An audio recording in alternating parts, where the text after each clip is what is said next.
like to call the Senate to order. Mr. Clerk, please call the roll.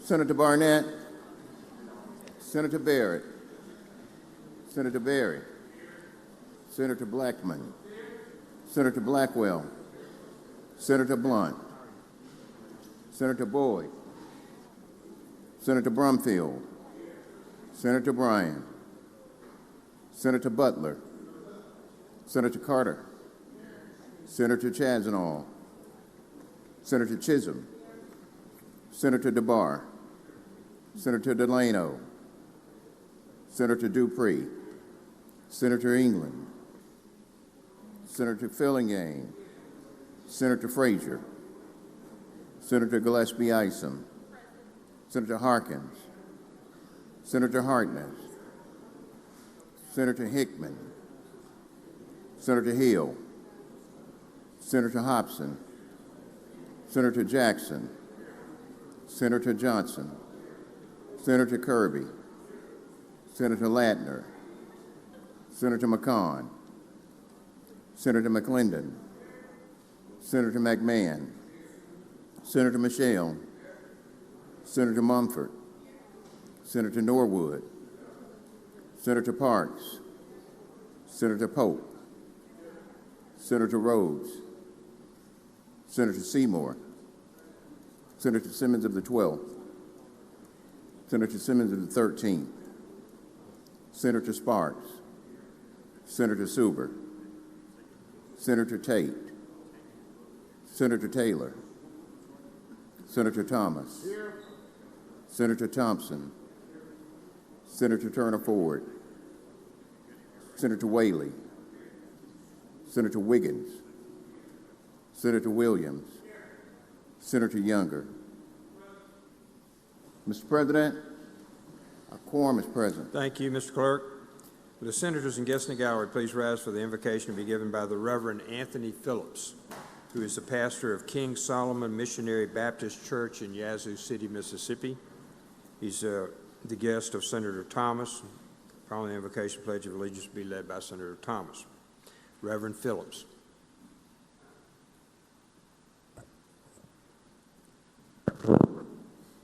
Amen. As we petition the throne of grace, our Father which art in heaven, hallowed be thy holy name.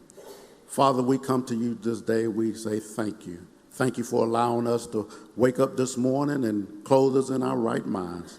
Father, as we give you honor and praise today, Lord God, in this Senate meeting, Lord God, we say thank you.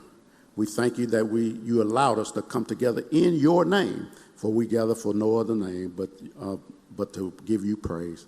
Lord God, we thank you for this meeting. We ask that those that come, that's in these leadership positions, Lord God, we come to you. We ask you to impart wisdom and unity, Lord God, that no matter what party that they belong to, Lord God, whether it's Democrat or Republican, Lord God, that we come together in your name to lead your people in the name of Jesus. Lord God, we just give you all the honor. We give you all the praise. And Lord God, you said in your word that if we trust in you with all thine heart and all thy mind, Lord God, and we acknowledge you in all your ways, and that you shall direct our paths. And we ask you right now that those that's in these leadership positions, Lord God, that they will trust in you and be able to direct and lead your people. In the mighty name of Jesus, we pray. Amen. Amen. Please join us in our pledge. I pledge allegiance to the flag of the United States of America and to the republic for which it stands, one nation, under God, indivisible, with liberty and justice for all.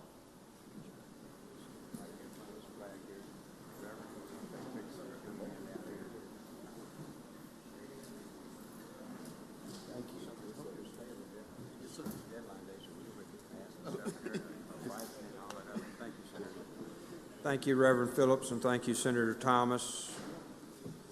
Now the reading of the journal. Senator Blackwell, you're recognized. Thank you, Mr. President. I move we dispense with the reading of the journal. Senator moves to dispense with the reading of the journal. All in favor signify by saying aye. Aye. Opposed, no. The ayes have it. Message and petitions, Mr. Clerk. Mr. President, there are none. Committee reports. Senator Blackwell, you're recognized. Thank you, Mr. President. I move we dispense with the reading of the committee Senator report. moves to dispense with the reading of the committee reports. All in favor signify by saying aye. Aye. All opposed, no. The ayes have it. Thank you. Next to the reading of the titles of bills and resolutions, I recognize Senator Blackwell. Thank you, Mr. President. I move we dispense with the reading of the titles of the bills and resolutions. Senator moves to dispense with the reading of the titles of bills and resolutions. All in favor signify by saying aye. Aye. Opposed, no. The ayes have it. Thank you, Senator Blackwell. Go to introduction of guests. Senator Sparks, you're recognized. Special guest. Thank you, Mr. President. Would like to have the Senate make welcome my wife, Anna, and for the first time on the Senate floor, Daniel Hudson Sparks, Jr., also known as Hudson, and I would ask for floor privileges for each of them today, if that's appropriate, Mr. President. No objection granted.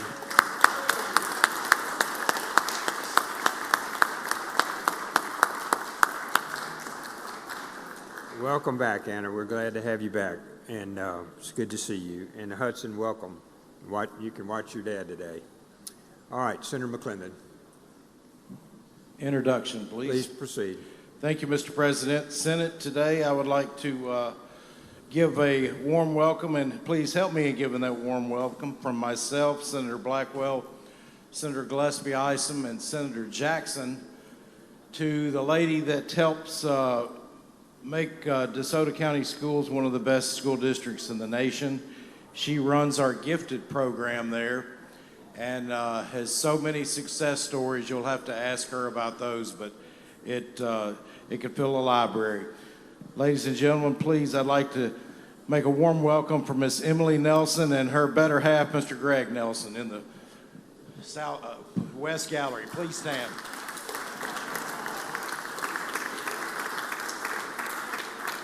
Thanks. Good to see you, Senator Fillingham. For an introduction, Mr. President. Please proceed. Thank you, Mr. President. In the North Gallery, I would like to introduce on behalf of Senators Johnson, Dupree, and myself, Dr. Anita Henderson, the best pediatrician in the state of Mississippi, bar none, if you'll make her welcome to the state capitol.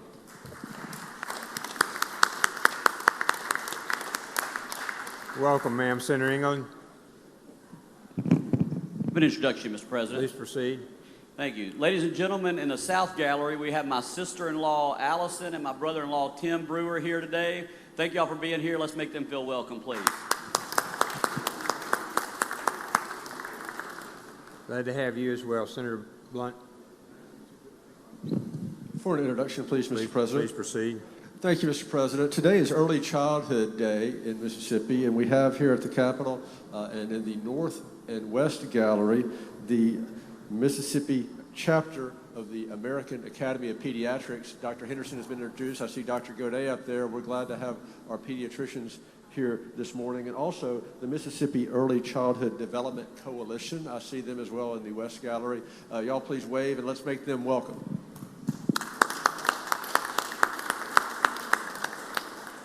Thank you. We'll quickly move to the calendar. Senator Hobson. Item 1, Senate.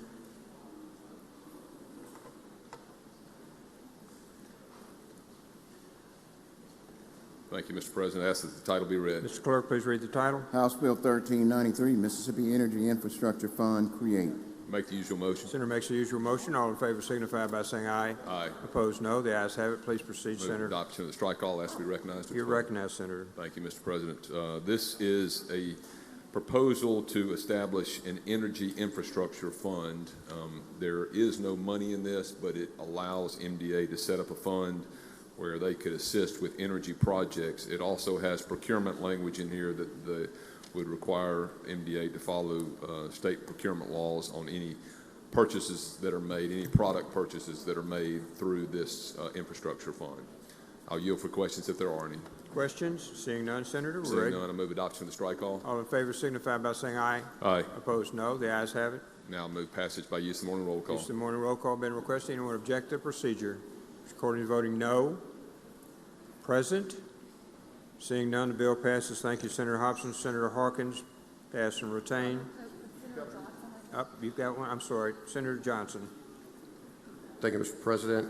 I'd like to ask that we pass and retain items 2 and 3 and go to item number 4 and have the title read. Mr. Clerk, please read the title. House Bill 420, Homestead exemption increase for honorably discharged veterans aged 85 or older and unremarried surviving spouses of such persons. Make the usual motions. Usual motion. All in favor signify by saying aye. Aye. Opposed, no. The ayes have it. Asked that I be recognized to explain. You're recognized to explain. Thank you, Mr. President. This bill allows for a full exemption of ad valorem taxes on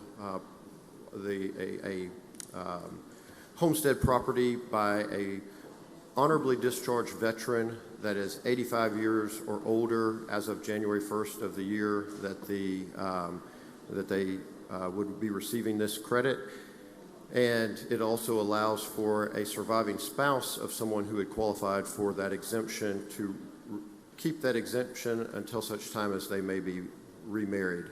And that's an explanation of what the bill does. I will say that this has no reverse repealer. If we approve it in this chamber, it would go to the governor. And I'll yield to any questions. Senator Hill, for what purpose? Introduction at the proper time. One moment. Senator Dupree, for what purpose? Mr. President. Are you for a question? Yes. Yes, Senator Johnson, is there an age requirement for the surviving spouse? No. So I guess if somebody was 27, they could, and didn't get remarried, they could just hang on to it. He's a bad guy is what he is. There's no age requirement, right? That's correct, yes. Okay, thank you, sir. Senator Hickman. Question, Mr. President. You're here for a question, Senator? Yes. Senator Hickman.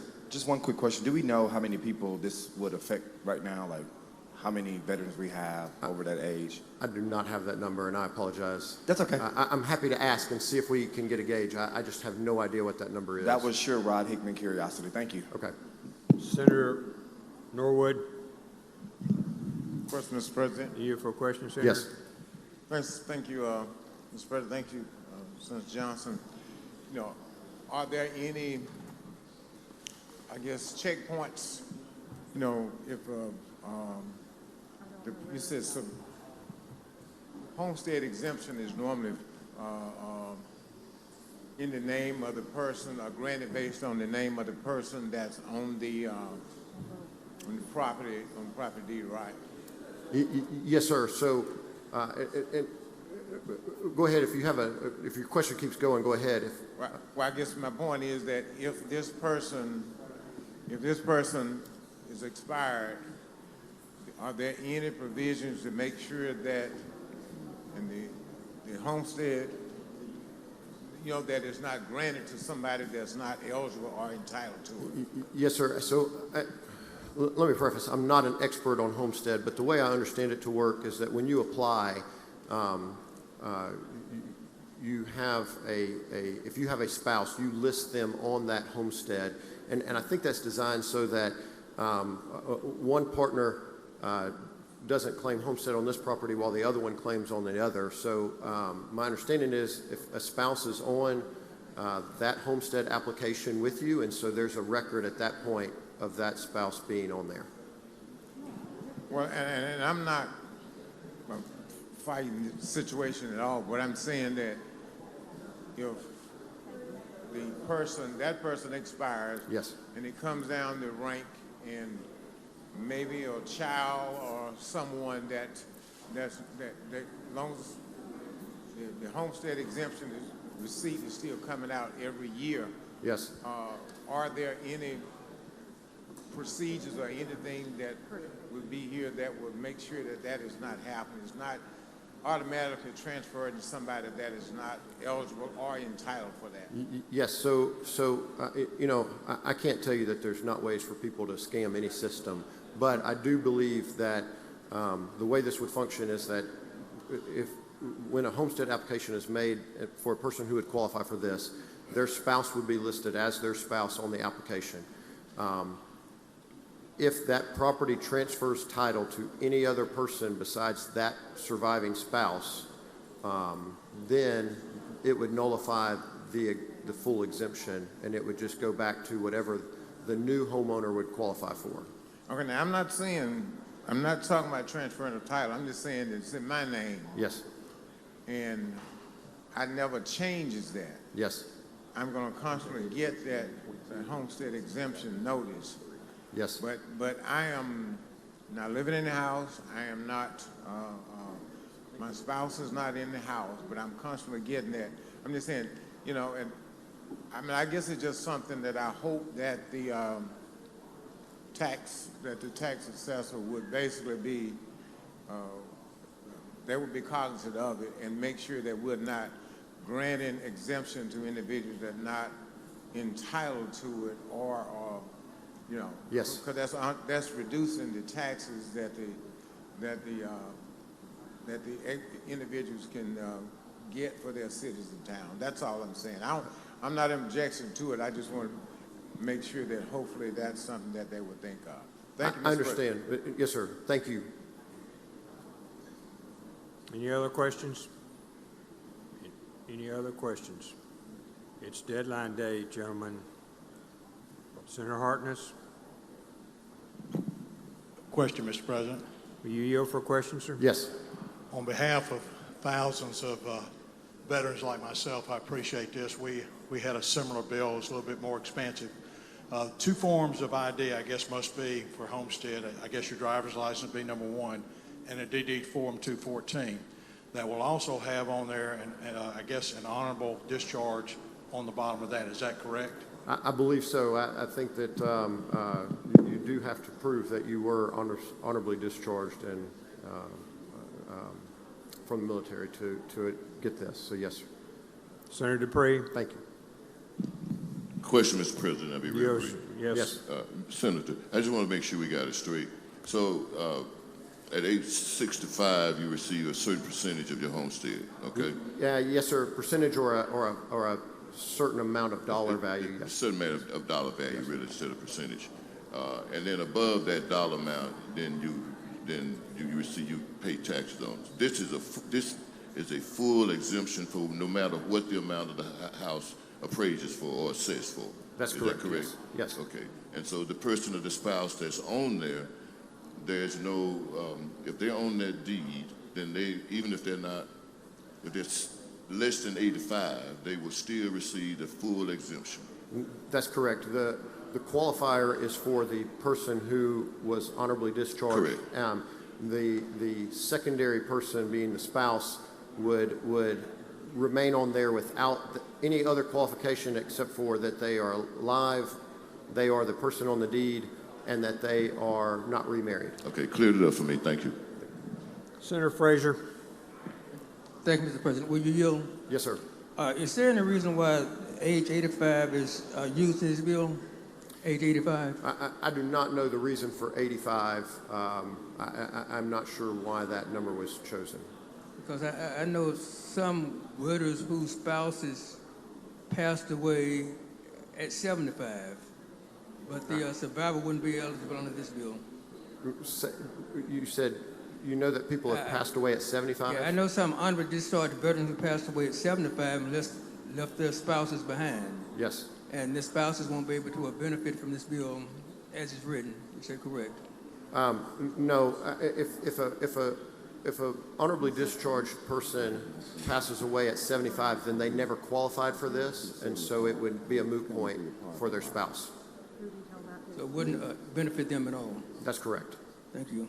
Thank you, Senator Frazier. Seeing no further questions. Move passage use of morning roll call. Use of morning roll call has been requested. Anyone object to procedure?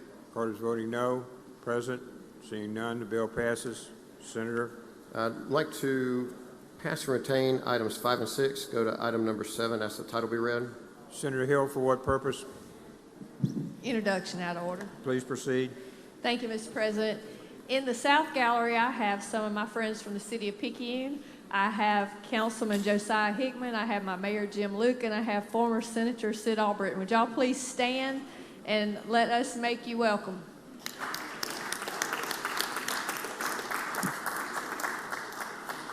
Hey, Sid. Good to see you, man. Mr. Clerk, please read the title. House Bill 1941, Mississippi Outdoor Stewardship Trust Fund, authorized issuance of bonds to provide funds for and revise certain provisions relating to. I'll make the usual motions. Usual motion. All in favor signify by saying aye. Aye. Opposed, no. The ayes have it. This has a strike all. I ask that you recognize me to explain strike all. You're recognized. Thank you, Mr. President. What this bill does, this deals with outdoor stewardship. Currently, monies for the outdoor stewardship are only available through appropriation. On line 189 of the strike all, it would add or otherwise made available, and then after by the legislature, it continues with new language in any manner. And then on line 202, it replaces 2% with 3% for the cap that the Department of Finance and Administration may keep for processing this. What this bill would do would allow for bonds or other means of funding the outdoor stewardship besides just direct appropriation. It is optional. It is not something that we have to do. It puts no additional monies. It just opens the door for more opportunities. In committee, the strike all included that we put a reverse repealer in so that we can continue to consider this legislation. And so with that, I ask that we adopt the strike all.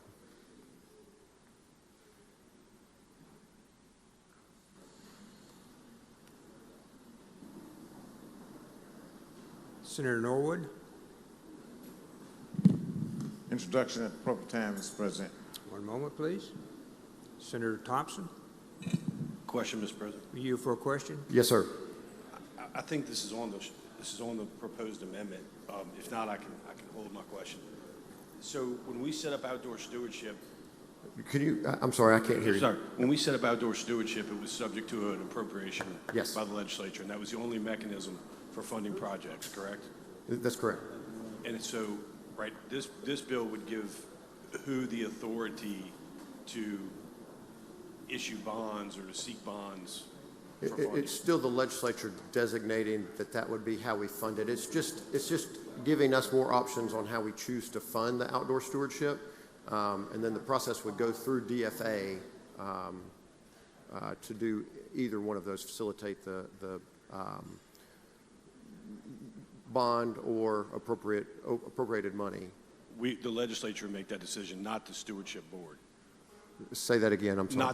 Not the board. The board would not have the authority. They don't have the power to, they only have the power to choose where the money that we allow for them to have goes. This just deals with the different ways that we can fund the outdoor stewardship, but it's strictly up to the legislature to decide that. Understood. Thank you, Mr. Chairman. Yep.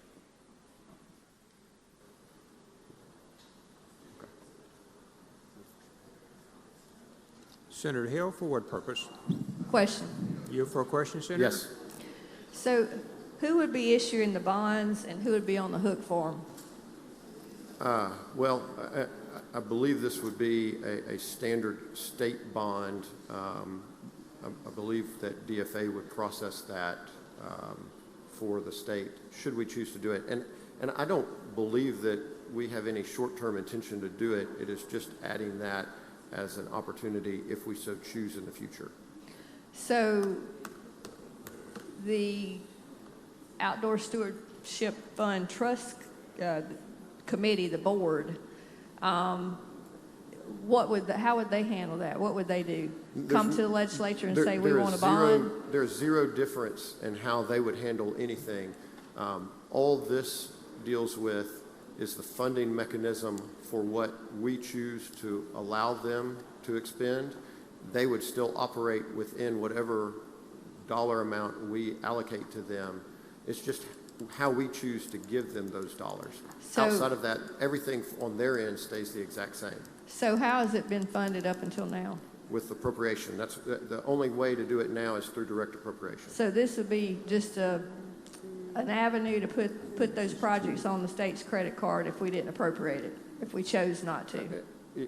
Is it that there's some ongoing projects that are year to year, or are they all avoided, or are they all awarded in one tranche of money? I can't say for certain that there's not any ongoing projects. Most that I'm aware of are one time from year to year where there's an application process. I'm not aware of any ongoing. We can certainly ask and see if there are some, but I'm not aware of any. I just wonder, because we've been, diligent about trying to pay down our bonds, and then, adding this extra way to fund this trust fund. I think Lieutenant Governor's been very adamant about paying down our state debt. Yes. Thank you. And again, this has a reverse repealer in it so that we can determine whether this is the route we want to take or not. If there's no further questions, move adoption of the strike all. Motion is to adopt the strike all. All in favor signify by saying aye. Aye. All opposed, no. Move passage use of the morning roll call. Use of the morning roll call has been requested. Does anyone object? Did we do the amendment to this, by the way? Or does it have? No, you adopted it. Okay. Use of the morning roll call has been requested. Anyone object to that procedure? Wish to be recorded as voting no. Secretary, if you come up, we have a number of no's, so let's add them up. No, Berry. No, Thompson. No, Ladner. No, England. No, Chisholm. No, Hartness. No, Norwood. No, Suber. No, McCon. No, Seymour. No, Tate. No, Rhodes. No, Hill. No, Carter. Hickman. Yes, no, Hickman. No, Younger. No, Simmons. Brumfield. No. Present, I'm sorry. Brumfield is present. I was going to ask for present next. Present, Blackwell. Any other presents? Any other no's? One moment.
(16 noes), it passes. Items 8 and 9 retain their place on the calendar. Rules Committee, Senator Kirby, pass and retain.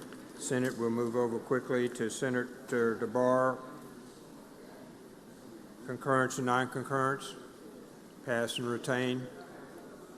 England, let me ask you to look at the, we're under a deadline, so if you look at the concurrence and non-concurrence on page 5, Senate.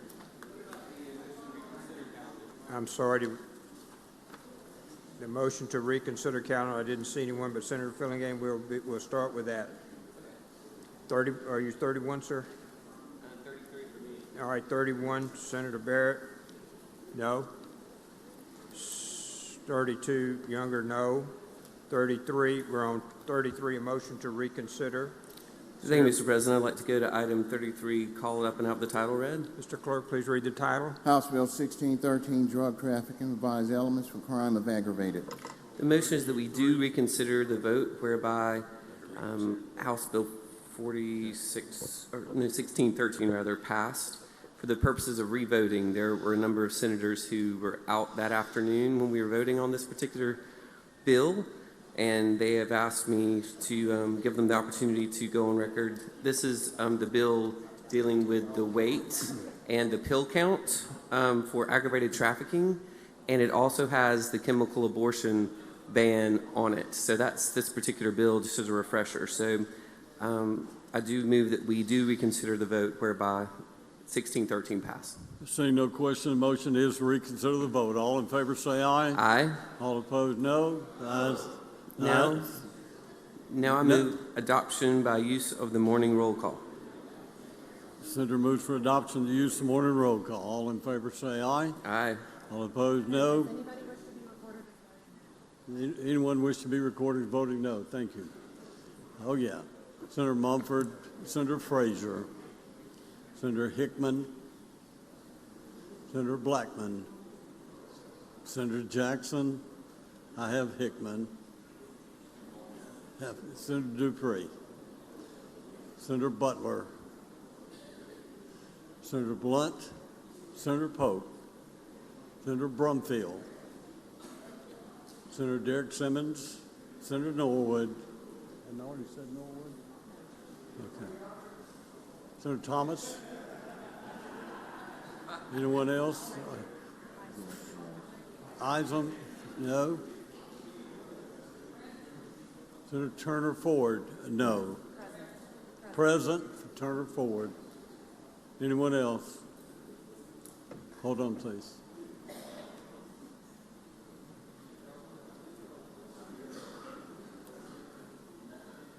Senator Norwood, while we're waiting, you had your button punched while we're waiting for the vote. What purpose? What purpose? Introduction at the appropriate time, Mr. President. Now would be a good time, Senator. Mr. President, we have several victims of crime survivors speak, advocates in the West Gallery today. We have Mr. Oswald Thomas, Ms. Elizabeth Rubin, Felicia Marshall, and Tanya Mason Shelby, all victims of crime, advocating for crime. We ask them to stand and make them feel welcome, please. Welcome to Senate. With 14 noes, the vote, the bill has passed. Now, Senator Berry, for what purpose? Introduction out of order. You're recognized, Senator. Thank you, Mr. President. Senate, in the North Gallery, we have a teacher from Weston Attendance Center, Miss Susan Lee, along with her daughter. You'll see there with the cute bow in her hair there. Miss Susan is a gifted teacher at Weston Attendance Center, and she's here to support the gifted program this morning. Please help me make them welcome today. Welcome to Senate. Okay, no further announcements or questions. We'll go to item 34, on the motion to reconsider. Pass and retain. 35, Senator England.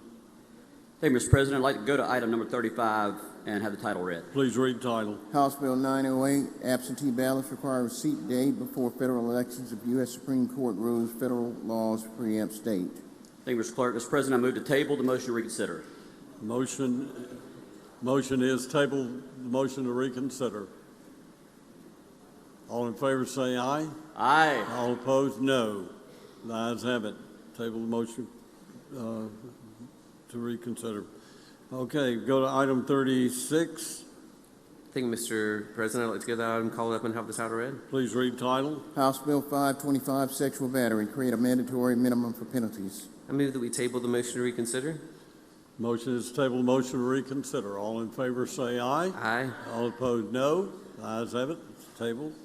Senator? I'd like to go to item 37, called up and have the title read. Please read title. House Bill 538, sanctuary policies prohibit certain government entities and employees from adopting or interfering with federal immigration enforcement. I move that we table the motion to reconsider. Motion is to table the motion to reconsider. All in favor say aye. Aye. All opposed, no. The ayes have it. It's tabled. Go to item 38, Senator Bryan. Pass and retain. 39, Senator Bryan, pass and retain. We'll go for concurrence, non-concurrence. Senator DeBar, pass and retain. Item number 40. We'll go to item 41, Senator England.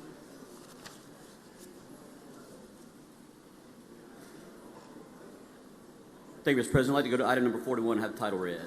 Please read title. Senate Bill 2096, MDITS and SOS require to establish minimum cybersecurity standards for SCMS. Thank you, Mr. Clerk. Mr. President, my motion is that we do concur, and I ask to be allowed to explain. You recognized to explain, Senator. Thank you. Ladies and gentlemen, this is a bill that we passed out of here that allows the Secretary of State to establish minimum cybersecurity standards and to work with the counties to make sure that our election system is secure. And all that the House bill did was it allowed an additional 6 months to allow the Secretary of State time to do that, and so I think that that's a good idea. The Secretary of State's in favor of it, so I move that we concur and send this on to the governor. That's my motion, Mr. President. By use of morning roll call. Seeing no questions, the motion is to concur by use of morning roll call. Any senator object? Anyone wish to be recorded as voting no? Seeing none, please record all present by use of morning roll call as voting aye. We'll go to item 42. Senator DeBar will pass and retain. Senator Harkins, pass and retain. Go to item 44. Senator Barnett, pass and retain. Item 45, Senator Wiggins, pass and retain that item. Go to item 46, Senator Thompson, pass and retain. Item 47, Senator Michelle. Thank you, Mr. President. I'd like to go to that item and ask that the title be read. Please read the title. Senate Bill 2409, Mississippi Department of Insurance Established Comprehensive Mitigation Program for Retrofitting Insurable Homes. The motion is that we do not concur, that we invite conference so we continue to work on this important legislation. Motion is we do not concur but invite conference. All in favor say aye. All opposed no. The ayes have it. Conference is invited. Go to item 48, Senator Boyd. We will pass and retain that item. 49, Senator Whaley. Pass and retain. Item number 50, Senator Blackwell. Pass and retain. 51, Barnett. Pass and retain. 52. Item 52, Senator Barr will also pass and retain. Senator Thompson, 53. Pass and retain that item. 54, pass and retain. 55, Senator Hobson, pass and retain. Senator Younger, item 56. Thank you, Mr. President. Call up item 56 and have the title read, please. Please read the title. Senate Bill 2643, Memorial Highways. Designate a segment of Mississippi Highway 550 in Lincoln County as the Lamar Smith Memorial Highway. The motion is we do not concur and invite conference. Seeing no question, the motion is we do not concur and invite conference. All in favor say aye. All opposed, no. The ayes has it. All right, we'll go to item 57, Senator Johnson. Senator Johnson, pass and retain. 58. Pass and retain. 59 will pass and retain as well. Item 60. Item 60 will pass and retain. Item 61, Senator Hobson. 61, 62 will pass and retain. 63, pass and retain. 64, Senator Fillingane. Thank you, Mr. President. I'd like to get that item called up and have the title read. Please read the title. Senate Bill 2314, Mississippi Driver's License Law, revised provisions on. The motion is that we do not concur but invite conference. Seeing no questions, the motion is we do not concur but invite conference. All in favor say aye. All opposed, no. The ayes have it. Conference is invited. Senator Harkins will pass and retain. And go to the concurrence. For finance, will pass and retain all of those in conference. Let's see, for finance, which one? Nothing's been filed. Nothing's been filed. Those are in conference, Senator.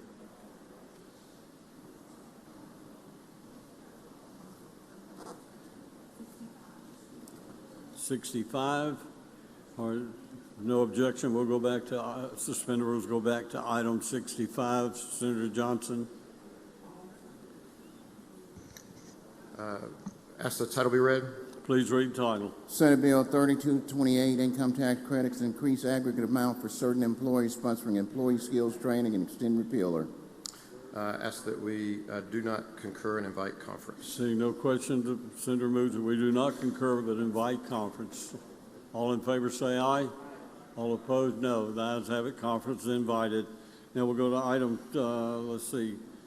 I think all these others are in conference, 66 through 81, so we'll pass those items. Go to item 82, is Senator I ask that the title be read. Please read the title. House Bill 1637, Fetal and Infant Mortality Review Panel, create under State Department of Health. I make the usual motion. Senator makes the usual motion. All in favor say aye. Aye. All opposed, no. The ayes have it. Senator Bryan.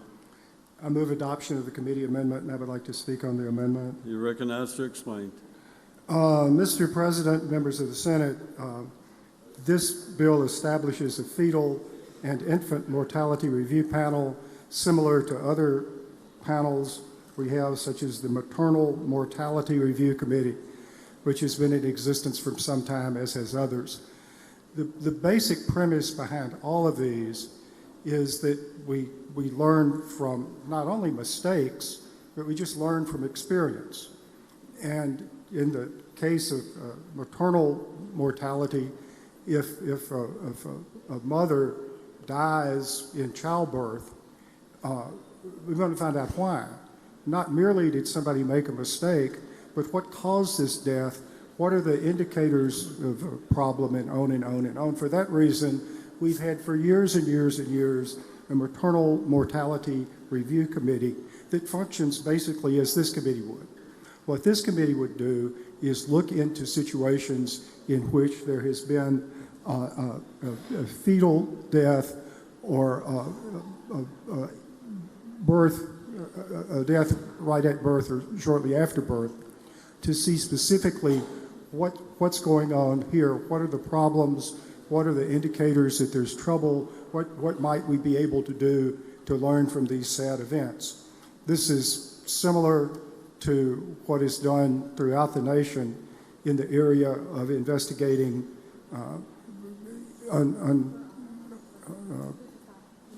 undesirable outcomes in healthcare, to learn from experience and mistakes. It's basic. It's been going on for decades. Specifically, what this bill does is set up a fetal and infant mortality review panel.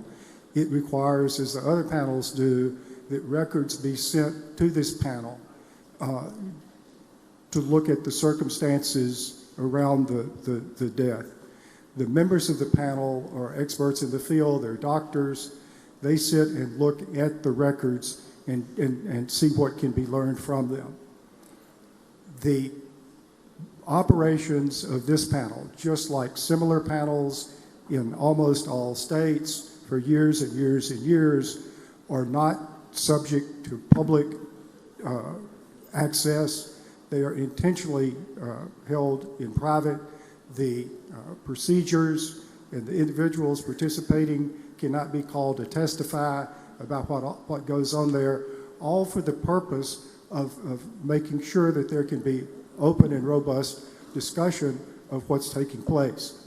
This has been going on for decades in states all across the nation. It's standard procedure. The information that is used by this panel still exists wherever it was generated. The hospital records are still at the hospital. The medical records are still at the doctor's office, and on and on and on. Whatever methods exist under existing law to access those records still exist. There's still the patient or the family members can get those records at the original source. They just can't come to this review committee and get them. That's essentially what the bill does. I'll be happy to answer questions if there are any, Mr. President. Senator Hill, for what purpose? I have an amendment at the proper time. Okay. To the strike call? Okay. I'm fine to take up amendments now. Okay, bring it forward, please.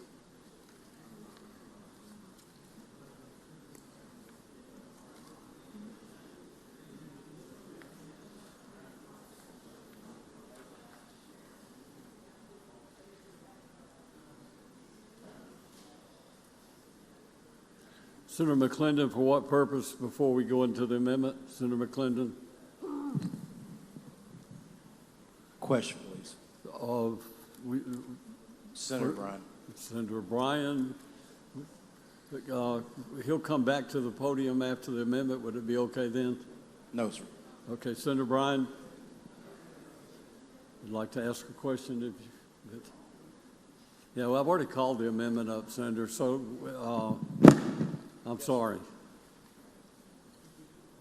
Senator Hill for the amendment. Then you can ask the question, Senator McClendon. Okay. What my amendment would do is to amend on below line 83 by inserting the following as a subsection and renumbering the subsequent subsections. In the case of an infant or child who dies suddenly and unexpectedly, including cases of sudden infant death syndrome, sudden unexpected death syndrome, or sudden death in the young, the review panel shall perform a review of the infant or child's immunization and medical records to analyze any immunizations and emergency countermeasures administered to the infant or child within 90 days before the infant or child's death.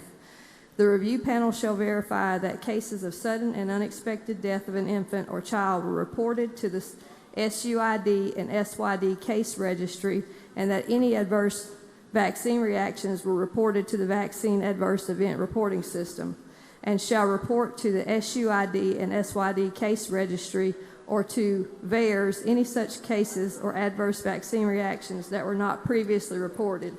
The review panel shall include such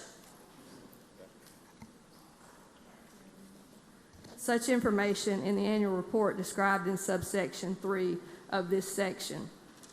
Now, the reason why I believe that this is important to make sure that it's put in this review panel is I'm handing you out a paper from a former Mississippi resident who was living in Oxford, Mississippi. She said to me, my baby, Anna Elise Sims, died in Oxford, Mississippi less than 8 hours after her well baby visit where she was given her routine vaccinations. I won my case in vaccine court after 10 years of litigation. My daughter was killed by vaccines in the state of Mississippi, and I proved that fact in court. I was awarded both on-table and off-table vaccine injury resulting in death. Hiding data and suppressing evidence is not in the best interest of public health. If vaccines are safe and effective, why should you need to engage in data suppression? My baby died because of data suppression and lack of true informed consent. So I want to add this amendment to make sure that every stone is uncovered. And if there's nothing to see, then there should be no fear in putting this in this infant mortality review panel. And that's my reasoning for trying to add this amendment to this bill. It just simply says that they have to be listed, and the vaccine review panel has to consider the vaccines and the timing of the vaccines in each case of a sudden infant death or unexpected child death, and that's what the amendment does. Okay, Senator Brumfield, what purpose? Question on the amendment, Mr. President. You yield? Yes. Senator Brumfield. Thank you for your concern, Senator Hill. My question is, how do we still adhere to confidentiality in this proposed amendment that you're suggesting? It's no different than any other medical data that the review panel would be collect. There's no compromise of any type of personally identifiable data. They're collecting medical records in this review panel from the hospitals and clinics on these deaths. All this is to make sure that this particular information is included in the collection. Thank you. Okay, no further questions, Senator. Motion. Oh, no, I'm sorry. Senator Bryan. Senator Bryan, you wish to speak on the amendment?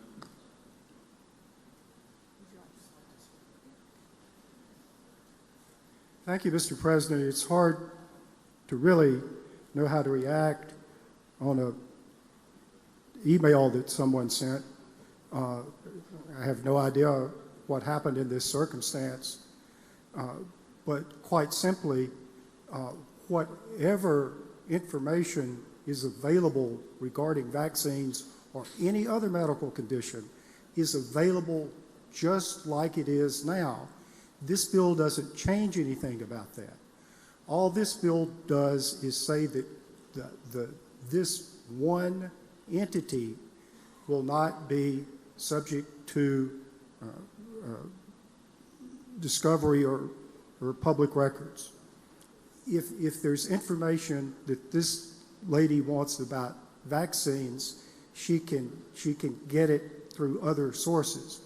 But I don't think we need to be telling this committee exactly what they're supposed to do and what they're supposed to report to who. And for that reason, I'll oppose the amendment. Again, if this is something this committee wants to look at, they can.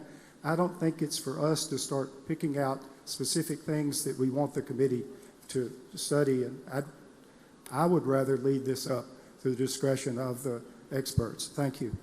Senator Hill to close on the amendment.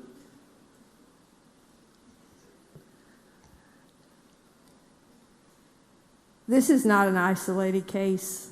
This is just one that recently won her battle after 10 years in vaccine court with her child. I would ask that you put this language in this bill. There's no harm in it. If they truly want to look at every possible reason why a child suddenly dies, then this language needs to be put in there. Because any doctor that you go to pretty much is going to tell you that the vaccines are not risky and that they're pretty safe. But the parents who have had vaccine-injured children and children that have been killed by vaccines know that that's not the case. But if there's nothing to fear and there's nothing to hide to suppress the data, then I would ask that you would vote to put this amendment in this language, and I would ask for a roll call vote. First, we have Senator Blackman. What purpose? Question. You yield? Yes. Senator Blackman. Thank you for yielding. What is vaccine court? Vaccine court in 1984. I'm really, a lot of people don't know, but in 1984, Congress gave all vaccine manufacturers immunity from liability, and they created what's called vaccine court. So any person who is injured or has a minor injured by a vaccine has to petition the vaccine court for compensation.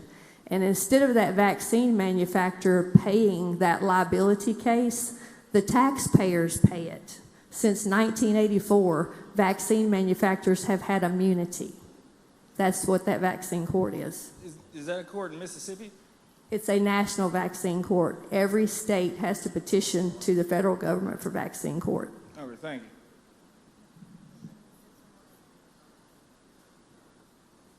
Okay, the senators asked for a roll call vote. We need 6 or more to stand for a roll call vote. Sufficient number. Call the roll.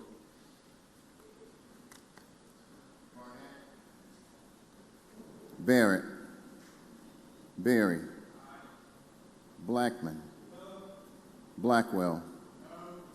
Blunt. Boyd. Brumfield. Bryan. Butler. Carter. Chassenall. Chisholm. DeBar. Delano. Dupree. England. Fillingane. Frazier.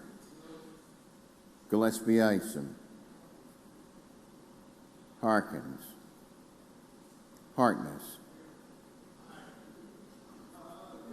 Hickman. Hill. Hobson. Jackson. Johnson. Kirby. Ladner. McCon. McClendon. McMahon. Michelle. Mumford. Norwood. Parks. Pope. Rhodes. Seymour. Simmons of the 12th. Simmons of the 13th. Sparks, Suber, Tate, Taylor, Thomas, Thompson, Turner Ford, Whaley, Wiggins, Williams, Younger, Barnett, Barrett, Carter, DeBar, Delano,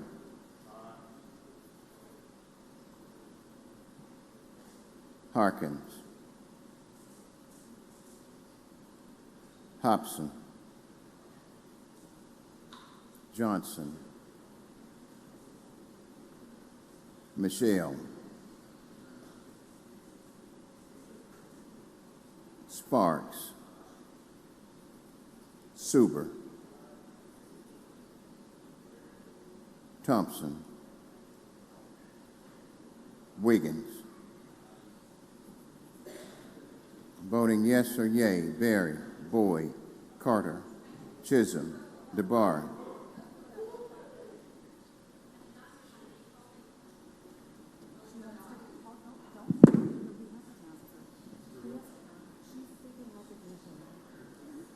Oh, we missed it. You were seeking recognition? I'm sorry.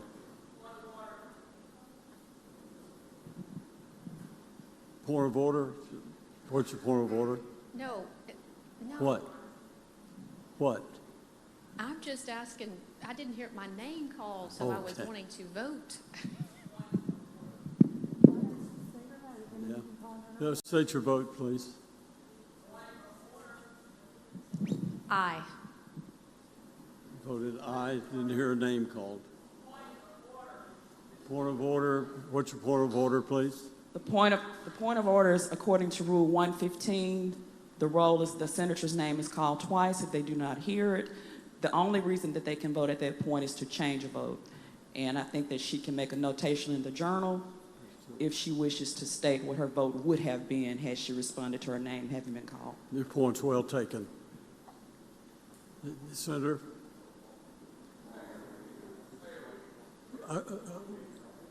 Parliamentary inquiry. Yes, sir.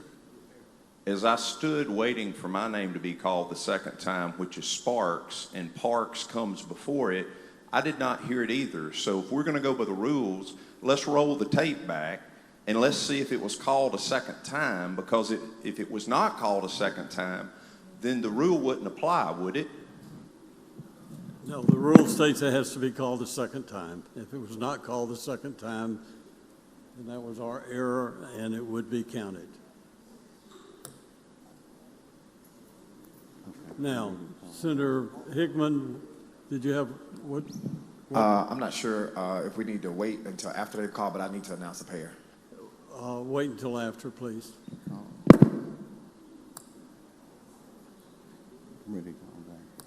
Voting yes or yea, Berry, Boyd, Carter, Chisholm, DeBar, Delano, England, Fillingane, Hartness, Hill, Kirby, Ladner, McCon, McClendon, McMahon, Parks, Rhodes, Seymour, Sparks, Suber, Tate, Taylor, Whaley, Wiggins, Williams, and Younger.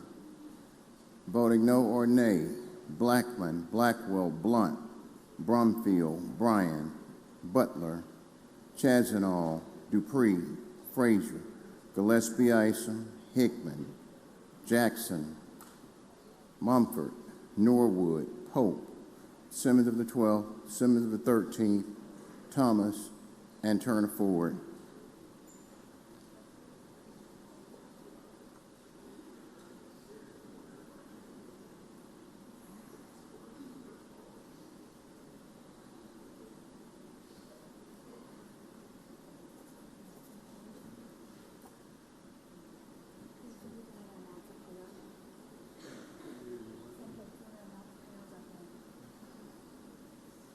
Okay, before the vote's announced, we have some pairs, I believe.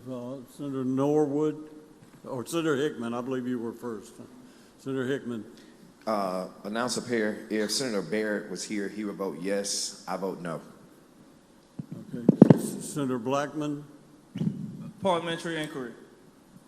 State your inquiry. Was it the ruling of the chair that Senator Parks' name was not called twice? Because I believe the chair ruled that the point of order was well taken. Then Senator Sparks inquired about the name being called and asked about running the tape back. So, and I didn't hear the chair make a ruling.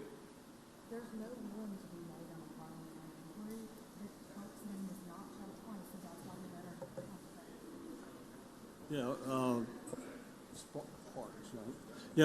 Senator Parks' name was not called twice. Therefore, we did rule that her vote counted. Okay, I didn't hear the ruling of the chair.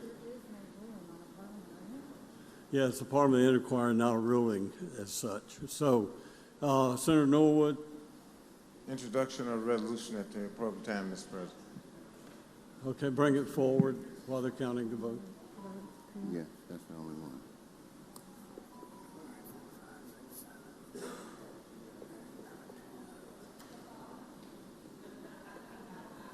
You got 26 to 17.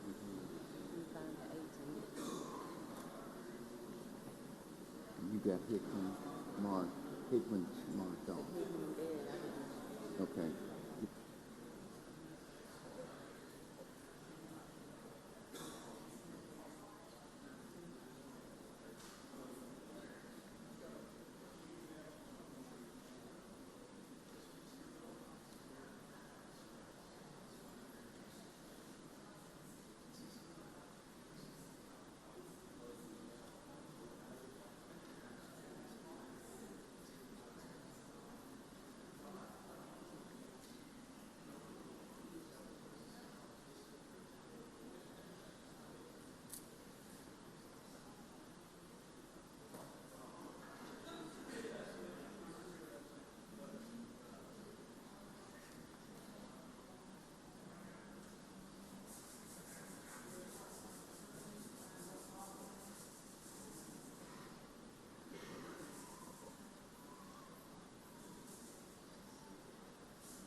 The amendment passes. Senator Bryan for closing.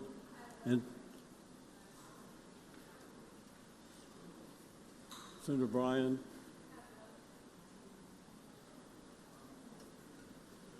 Close on the bill. And we have a couple of questions. Senator Hill, for what purpose? Mr. President, I understand there's another amendment. It is another amendment? Before we get to that amendment, why don't I answer Senator McClendon's question, which I think was on the bill? Well, Senator McClendon. I'll wait till after the amendment. Okay, Senator. Senator Hill for the amendment.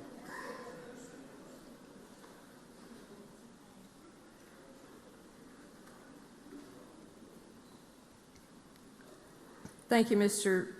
President.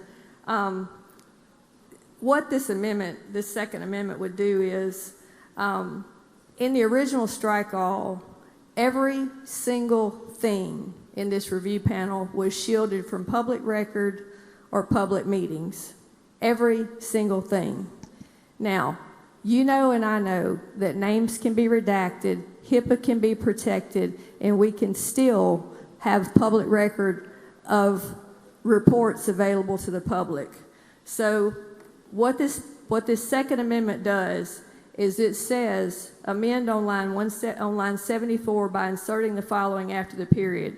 The report shall be considered a public record and shall be subject to provisions of the Mississippi Public Records Act.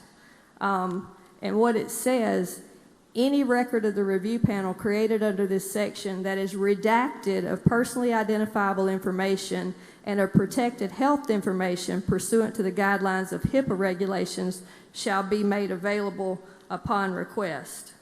Now, it does not strike the portion that the meetings are not public. I did not change that. If they don't want the meetings to be public, I don't care.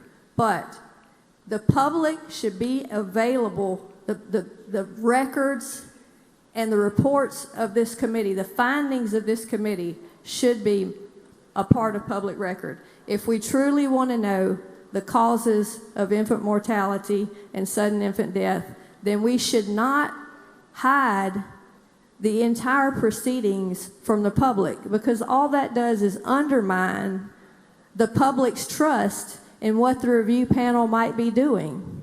I think after COVID, we've already lost a lot of trust in the medical community, and we don't need to continue down that path.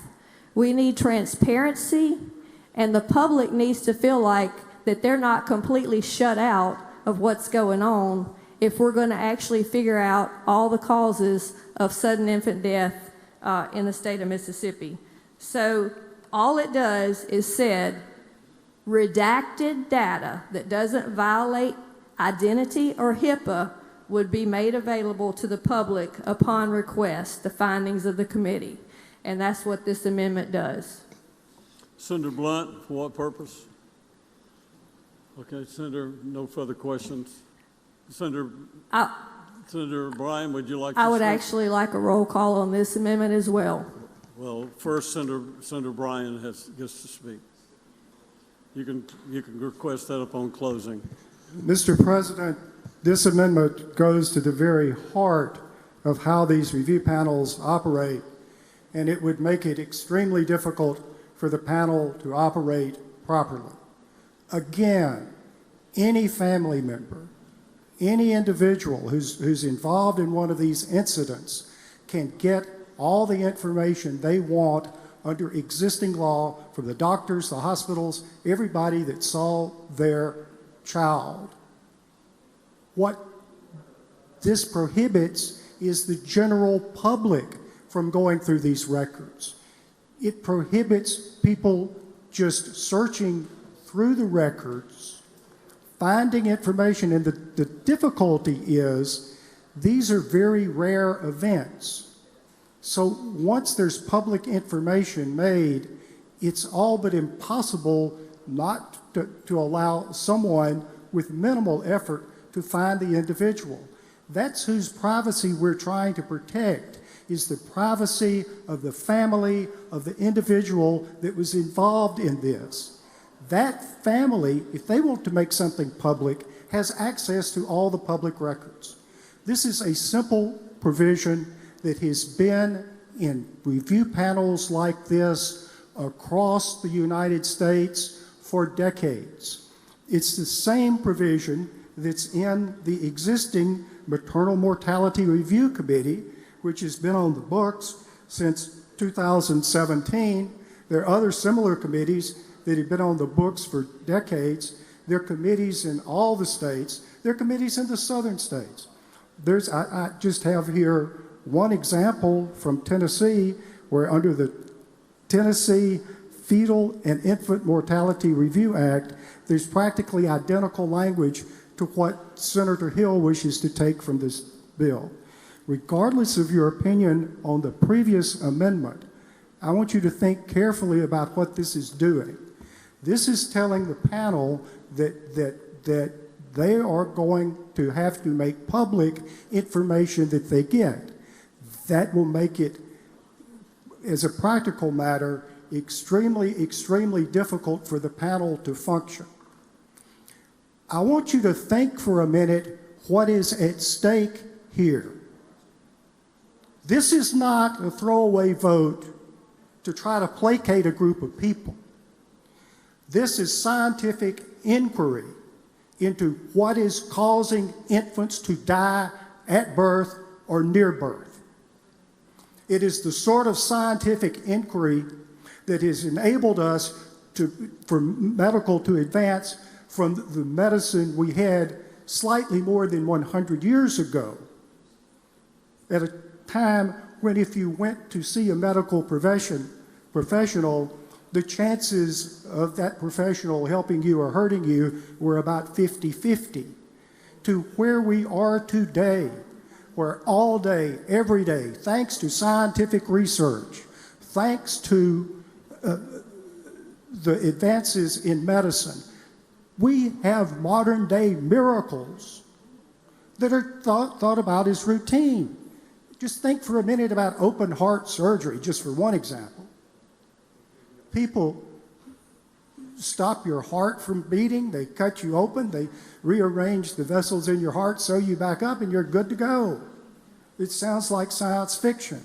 Everyone in this chamber knows that that came about because of scientific study and scientific research. Everybody in this chamber knows that there were diseases which were killing infants and children, and for that matter, adults, by the millions, which have been all but obliterated from our knowledge thanks to vaccines. You all know this. This is not a throwaway vote. This is serious. This is dealing with helping a group of doctors inquire into why infants are dying at or near birth. That's what this is about. I urge you to vote no on the amendment. Senator Bryan, I think we may have a question. Senator McMahon, for what purpose? I have a question of the chair. Do you yield? I will. Senator McMahon. Senator Bryan, thank you. Thank you for your passion on this as well. This committee that we're forming, the board, they'll compile the reports. And then who do they submit the report to? I'm sorry? The report that you're talking about. These scientists and these doctors, they'll compile a report. They'll look at the results. Who will they submit that to when they finish their work? I'm not sure exactly what reports they provide and who they're submitted to and how final the reports are. Okay, thank you. Okay, no further question. Senator Hill, close on the amendment. The amendment has nothing to do with individual medical records. Senator Bryan said that people could get their own medical records. Yes, they can. This amendment has nothing to do with the records that they're getting from the hospitals or the clinics. If you look at the line number 2, it says the report of the committee shall be considered a public record and shall be subject to the Public Records Act. The report, not anybody's individual medical records, the report of the committee, whatever reports of the committee. And then it also says on line 10, any record of the review panel created under this section, redacted of personally identifiable information, and that would be compliant with HIPAA, shall be public records. So it's not anybody's medical records, it's the report of this committee and the records that are created by this review panel that the public should have access to. It's a work product. It's not anybody's medical records. It is a work product that they would compile after looking at medical records. And shouldn't that be the whole point of having a review panel, so the public can know what their findings are? That's what this amendment does. The report shall be considered a public record. Any record of the review panel that is redacted of personally identifiable information and protected health information pursuant to HIPAA shall be made available upon request. It is their work products. We shouldn't be hiding any of their work products. Any of their findings should not be hidden from the public and not be subject to public record. That is all this does. Their meetings can still be closed where they can discuss anything they want to discuss in private. But the records of this committee and the reports should be public record, and that's what I'm asking for in this amendment. And I would like a roll call vote on this amendment. Seeing no questions, a roll call vote has been suggested. 6 or more to stand, please. Insufficient number. All in favor of the amendment say aye. Aye. All opposed, no. No. The noes have it. The amendment has failed. Senator Bryan for closing, please. And I believe Senator McClendon has a question. I'll be happy to yield to Senator McClendon for a question. Senator McClendon, you're recognized for a question. Thank you, Mr. President. Thank you, Mr. Chairman. Will autopsies be required in this? This panel will have no authority to require autopsies because the incident will be over and done with by the time it gets to the committee. The committee only exists to review documents. There are other procedures available as to when and where an autopsy is performed on anyone. That doesn't change, but this committee has no authority on its own to have an autopsy. What time frame are we looking at from the time of the infant death until this committee starts studying it? I'm not trying to be clever, but I would say forever. And this is why. What the committee does is it doesn't so much try to determine what's going on in any individual case for the purpose of dealing with that individual case. The committee exists, although it does that in the course of what it does, but the purpose of the committee is to look at all infant deaths and see what's happening, so that if there's information from 10 or 15 years ago and you find out something new this year, you would look back over all the records you had going back to see if there's any indication of whatever idea or thought that someone had in this year had any degree of consistency or showed up time and time again. So I think they keep the records so that they can look back at them. I'm glad you mentioned that. You said even 15 years or whatever it takes. What if this committee finds that there's consistency with the mothers had gotten vaccines? And that I'm sorry, I just didn't hear what you said. If they find there's what now? If there is consistency with the mothers that were having these babies and the babies passed, they had gotten the vaccines. Say it was 100% of these mothers had been vaccinated. Well, I'm sure they look into everything surrounding the mothers. This committee will look into that then. They That scenario where they're going to go back and look, did these vaccines affect the mother's ability to produce, or did it harm their babies in any way? What the committee would do is look at everything surrounding the situation with the mother and everything surrounding the situation with the infant. That's the sort of thing, yes, that the committee would look into. I want to thank you for bringing this to us. And I'd like to speak on the bill. Okay. I'll be happy to yield to Senator McClendon. Well, I have actually recognized you to close, Senator Bryan, but if you wish to yield. If Senator McClendon wants to speak, I'm happy for Senator McClendon to speak. Senator McClendon, an exception. You're recognized to speak. I don't want to break any rules. Well, I don't know that you're breaking a rule. It's just I recognize him to close.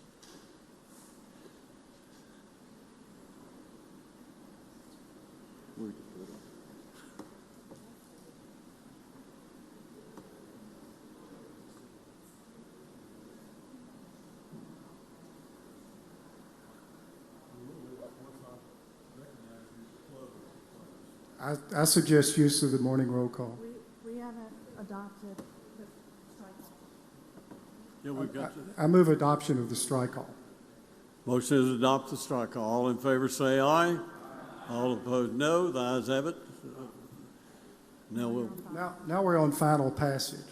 We are on final passage. Okay, now I think I will leave the podium and let Senator McClendon get recognized. Okay. Senator McClendon. Thank you, Mr. President. Thank you, Chairman Bryan. on the screen up there, you know, God has given humans a wonderful gift. He gave us life. He was so kind to us that he gave us the ability to even be born again, a second time. To not only have life here, but have life eternally. I mean, no greater gift can someone, some being, give a human race.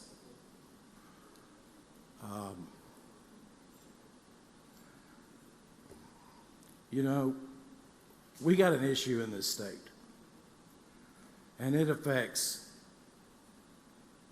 every single family is at risk. And we have to find what is causing this. Is it because God is looking down upon us and saying, Mississippi, I'm targeting you? Well, my God doesn't do that. My God is a loving God.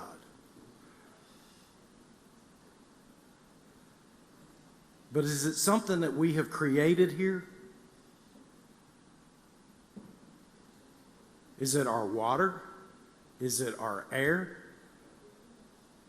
It can't be our economics because it affects everyone.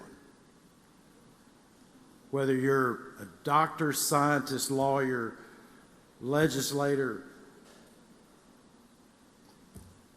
farmer, insurance, on down the line, you can name every single profession, even people without professions.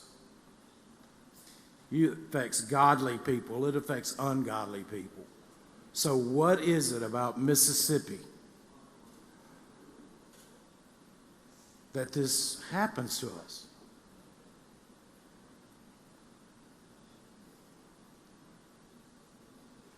Now, here lately, I've become more and more untrustworthy of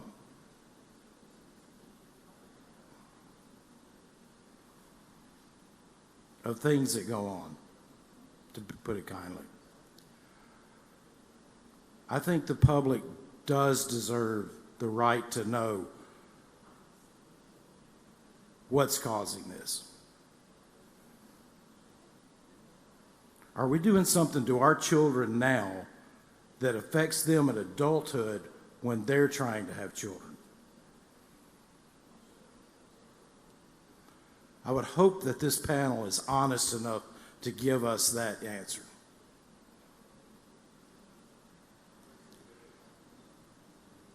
Is it we have bad doctors? I don't think so, but if that's the case, I hope this panel would give us that answer. Is it because we're under so much pressure that does Mississippians under more pressure than anyone else? Is it our food intake? What is it?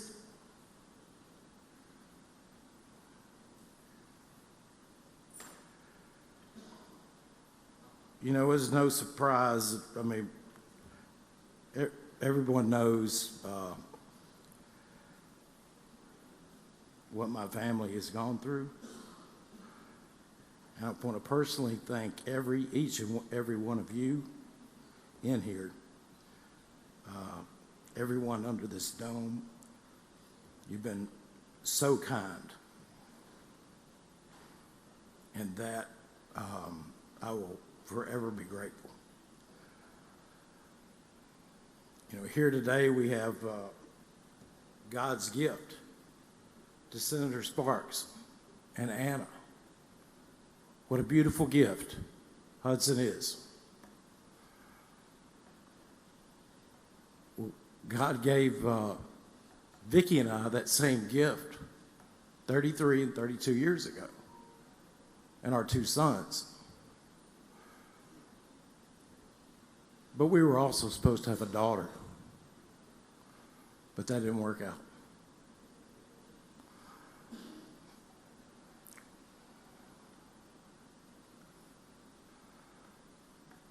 and we were living in Mississippi.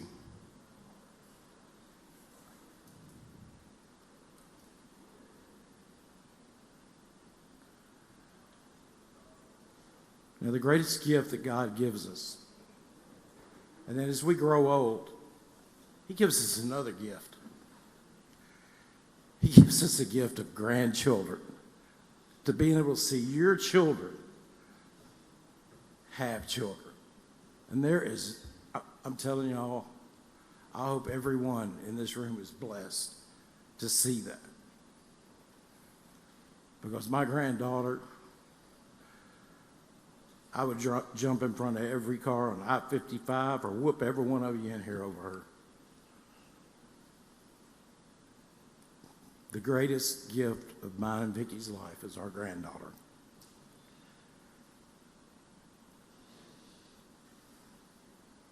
But the worst time in our lives was to see our baby and the one that he loves and chose to live his life with have to hold their two babies that we're holding Jesus' hands instead of ours.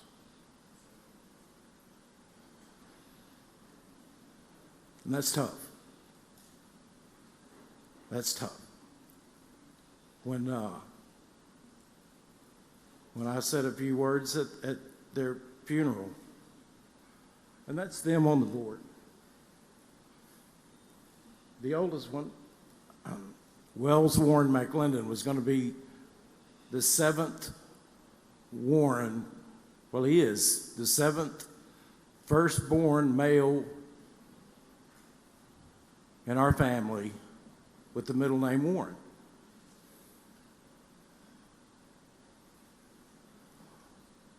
Wells, Hunter, Michael, Roswell, Johnny, Dennis, Warren, McClendon.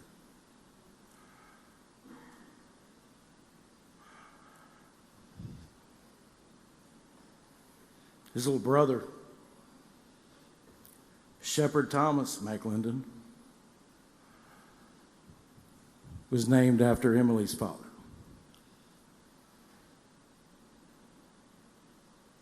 Great tennis player, unbelievable athlete.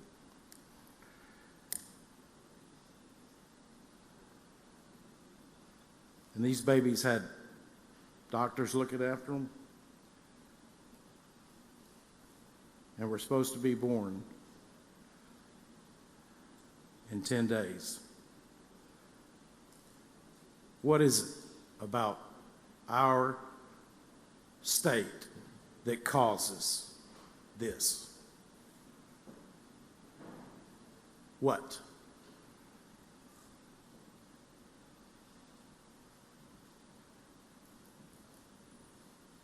I believe in HIPAA laws. I believe that HIPAA laws, there's a reason for HIPAA laws. People should not be able to go and get into whatever you do if you don't want them to see it.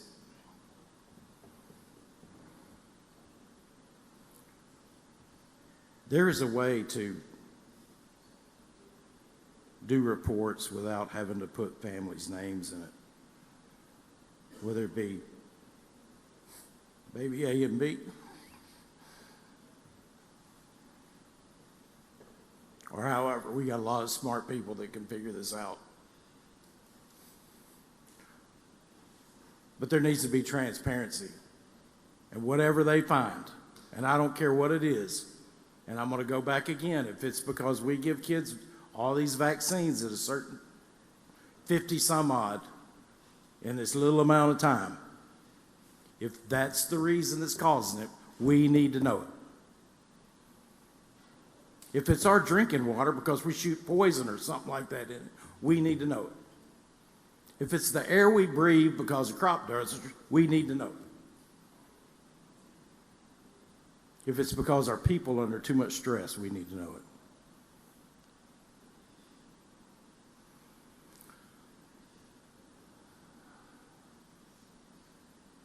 I'm gonna close.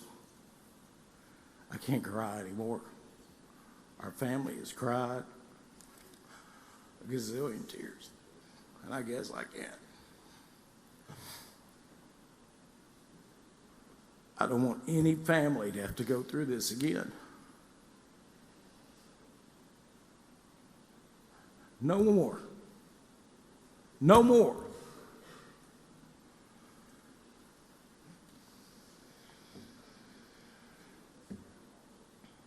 But I do know one day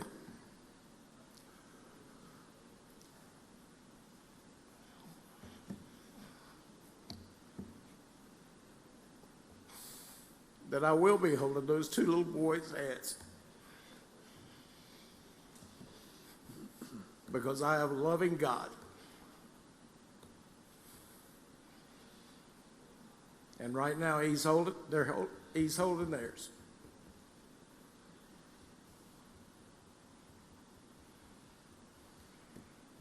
And I would ask that everybody please vote on this. Thank you. Thank you, Senator. Senator Bryan. Senator Hill, do you have a question for Senator Bryan? I do. Senator Bryan, do you yield to Senator Hill? Yes. Senator Hill. Senator Bryan, I believe in the original bill, it said their report would be made available, I think, to the public health chairs of the House and Senate committees. I think that was what was in the original bill, that their reports would be made to the public House and Senate chairs, if I'm remembering correctly. All I would like is the public to be able to have those reports as well. That was my intent, not for any anybody's cases or medical information from the clinics or whatever, just the reports, just the findings. So I would hope that as we move this through, that we could figure out a way to let the public actually look at the reports and findings. Thank you, Mr. President. Am I recognized to close on the bill? Well, we have another question. If you don't want any more questions. I'll be happy to yield to questions. I believe Senator England, he passes. Senator Bryan, you're recognized to close. Well, let me say a couple of things, Mr. President. First of all, I think all of us are aware of the tragedy that affected Senator McClendon's family. And I remember when I first heard about this, my reaction was, it's just the sort of thing there are no words for. What can you say? What can you do? How can anyone deal with something like that happens? And I was taken when Senator McClendon said he had no more tears. That says a lot. And there are things like this that there are no words for. The only thing that those of us who are still here can do, we can't go back in time and undo that. But we can investigate and try to find out what went wrong, or what do we know now that we didn't know previously. What can we do to improve generally the way we deal with births? What can we do to help other families avoid this situation? I was listening to Senator McClendon, who said over and over, we need to know what it is, if it's water, if it's air, if it's bad doctors, whatever we need to know. That's exactly what these various review committees that we have do. They consider everything imaginable and everything that's unimaginable. They're free to speak up and say things which might be considered off the charts. But that's what we want, is a situation where people can look at likely problems and unlikely problems to try to find out what's going on. That's what this committee does. It's similar, the language is all practically identical to similar committees that we have in the state of Mississippi, and indeed that states all across the nation have. Having said that, Mr. President, I suggest use of the morning roll call. The senator suggests the use of morning roll call for final passage. Any senator object? Any senator wish to be recorded as voting no? Seeing none, please record all present by the use of the morning roll call as voting aye, and the bill is passed.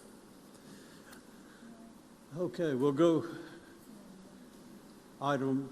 Senator England, what purpose? I have an introduction out of order, Mr. President. You're recognized, Senator. Thank you, Mr. President. Ladies and gentlemen, if you please will look up in the South Gallery. We have my friend, Miss Maureen Anderson, and that funny-looking guy next to her is her husband, Representative Brent Anderson. But Maureen, we especially want to make you feel welcome. Thank you for being here today. Welcome to your Senate.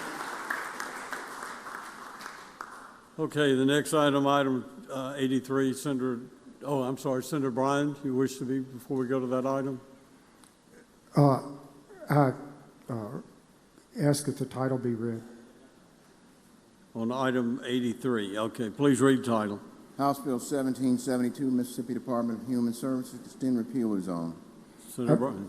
I make the usual motion. Senator makes the usual motion. All in favor say aye. All opposed, no. The ayes have it. Senator Bryan. I move adoption of the committee amendment, and I ask the chair to recognize Senator Sparks. Senator Sparks, you're recognized to explain the amendment. Thank you, Mr. President. Thank you, Mr. Chairman. I have a substitute strike all amendment that I would like to be recognized to explain. Who wants this one up? Who wants this one? One moment.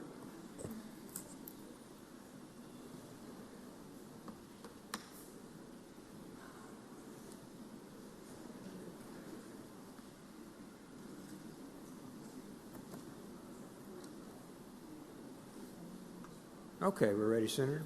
I'd like to be recognized to explain the substitute strike all amendment. You're recognized to explain the substitute. Thank you, Mr. President. This bill, House Bill 1772, extends the repealers for the Mississippi Department of Human Services in sections 1, 2, 3, 4, and 5 out to 2029. It simply extends the repealers for the Department of Human Services. Section 6, as was contemplated in committee, included language that would have the entirety of the HOPE Act in the bill, all the code sections related to that. The strike all amendment instead removes all of that language except section 431233 of the Mississippi Code, which is amended as follows: that the Department of Human Services shall establish and use simplified reporting system under 7 CFR section 2712A5, and that the establishment and use of simplified reporting shall be deemed utilized as of the beginning of the current program year beginning on October 1st, 2025, if permitted by federal law and regulation. As was contemplated in this code section when it was created in 2017, the department shall provide a written report to the Appropriation Committee Chairman, the Public Health and Human Services, on the Senate and House side, as well as Medicaid, on the cost and savings of using simplified reporting. Now, that used to read not using simplified reporting. This is the issue that you've heard me talk about on multiple occasions that directly impacts the SNAP error rate. We are the only state left in the nation that uses a reporting system that we would move from to simplified. Our error rate was 10.69. That will cost the state $128 million if that error rate is not brought down. The first thing to do is actually use the simplified reporting and not be one of 50 states that uses another style. The second thing is House Bill 1640, which we passed off this floor yesterday, I believe, instructs the department to utilize a third-party vendor to monitor and make sure that we're accurate and we're not having these errors. So my position on this issue is that moving to simplified reporting is the right thing to do for the state, and adding technology that we did not have in 2017. The concept behind what was intended in 2017 was very admirable, and they were to report the savings. Those reports have not shown savings, so that within itself tells me it should be revisited, but also the fact that the federal administration currently is going to impose a monetary cost sharing that would cost our state $128 million that we would likely pay out of the general fund. So it would be fiscally irresponsible not to do that. In addition, using technology that was not available a decade ago to actually do the work we intended to do, which is income verification, to just make sure people actually qualify for the benefits of which they are receiving from the state and federal government. That is an explanation of the strike all amendment, and Mr. President, I would yield to any questions.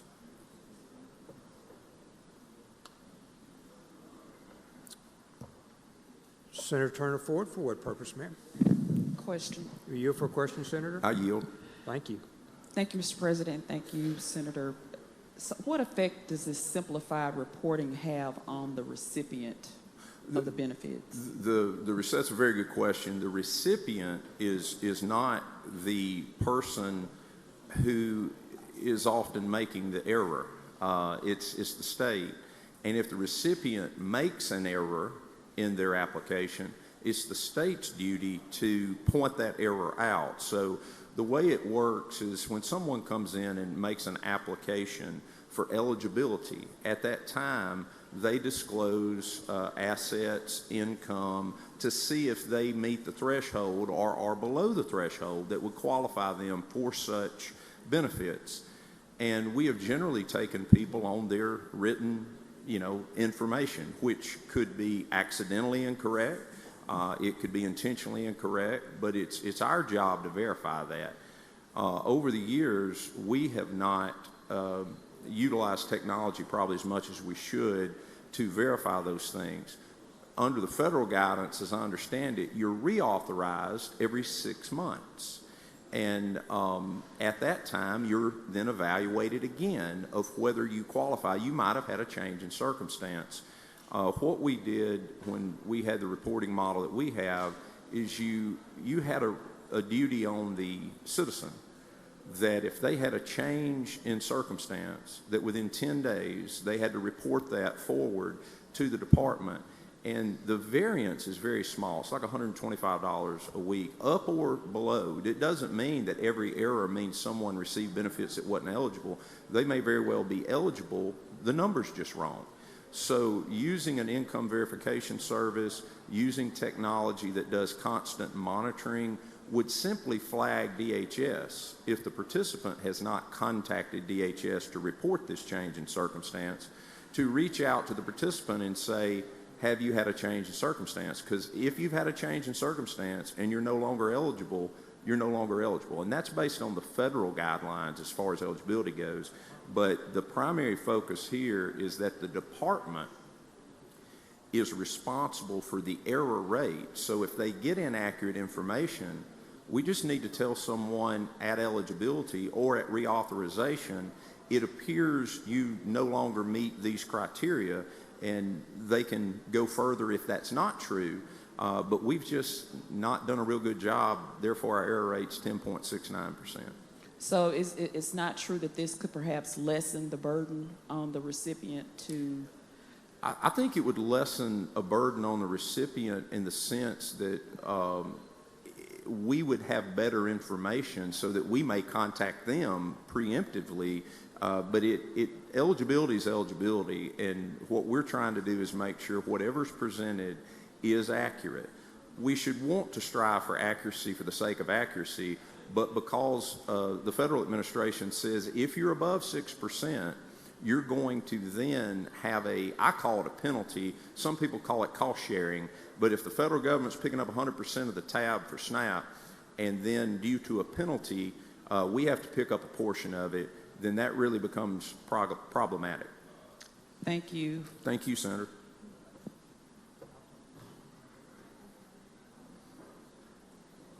Okay, other question, Senator Hill. Thank you, Ms. Chairman. I was just trying to look through this floor strike all because I hadn't seen it before. This floor strike all doesn't have all those code sections that repealed the HOPE Act in it, right? That's correct. I stripped all those out, but for the one code section that I referenced that addresses simplified reporting. Okay, so it says we're going to use simplified reporting. That's the underlying portion of it, correct? That is correct. And that's up and until when the error rate gets to a certain amount?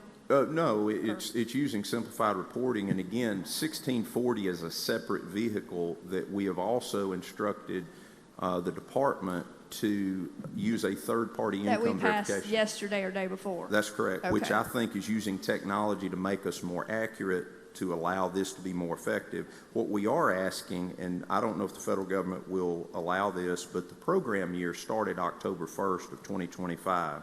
If we have an error rate that exceeds the threshold for this programmatic year, we may come back next year with a $128 million bill waiting on us, like a deficit appropriation to the federal government. So we are asking in this legislation, we're directing the department to go to simplified reporting, and we're saying that if the federal government allows it, that we should be graded on simplified reporting for the entire program year.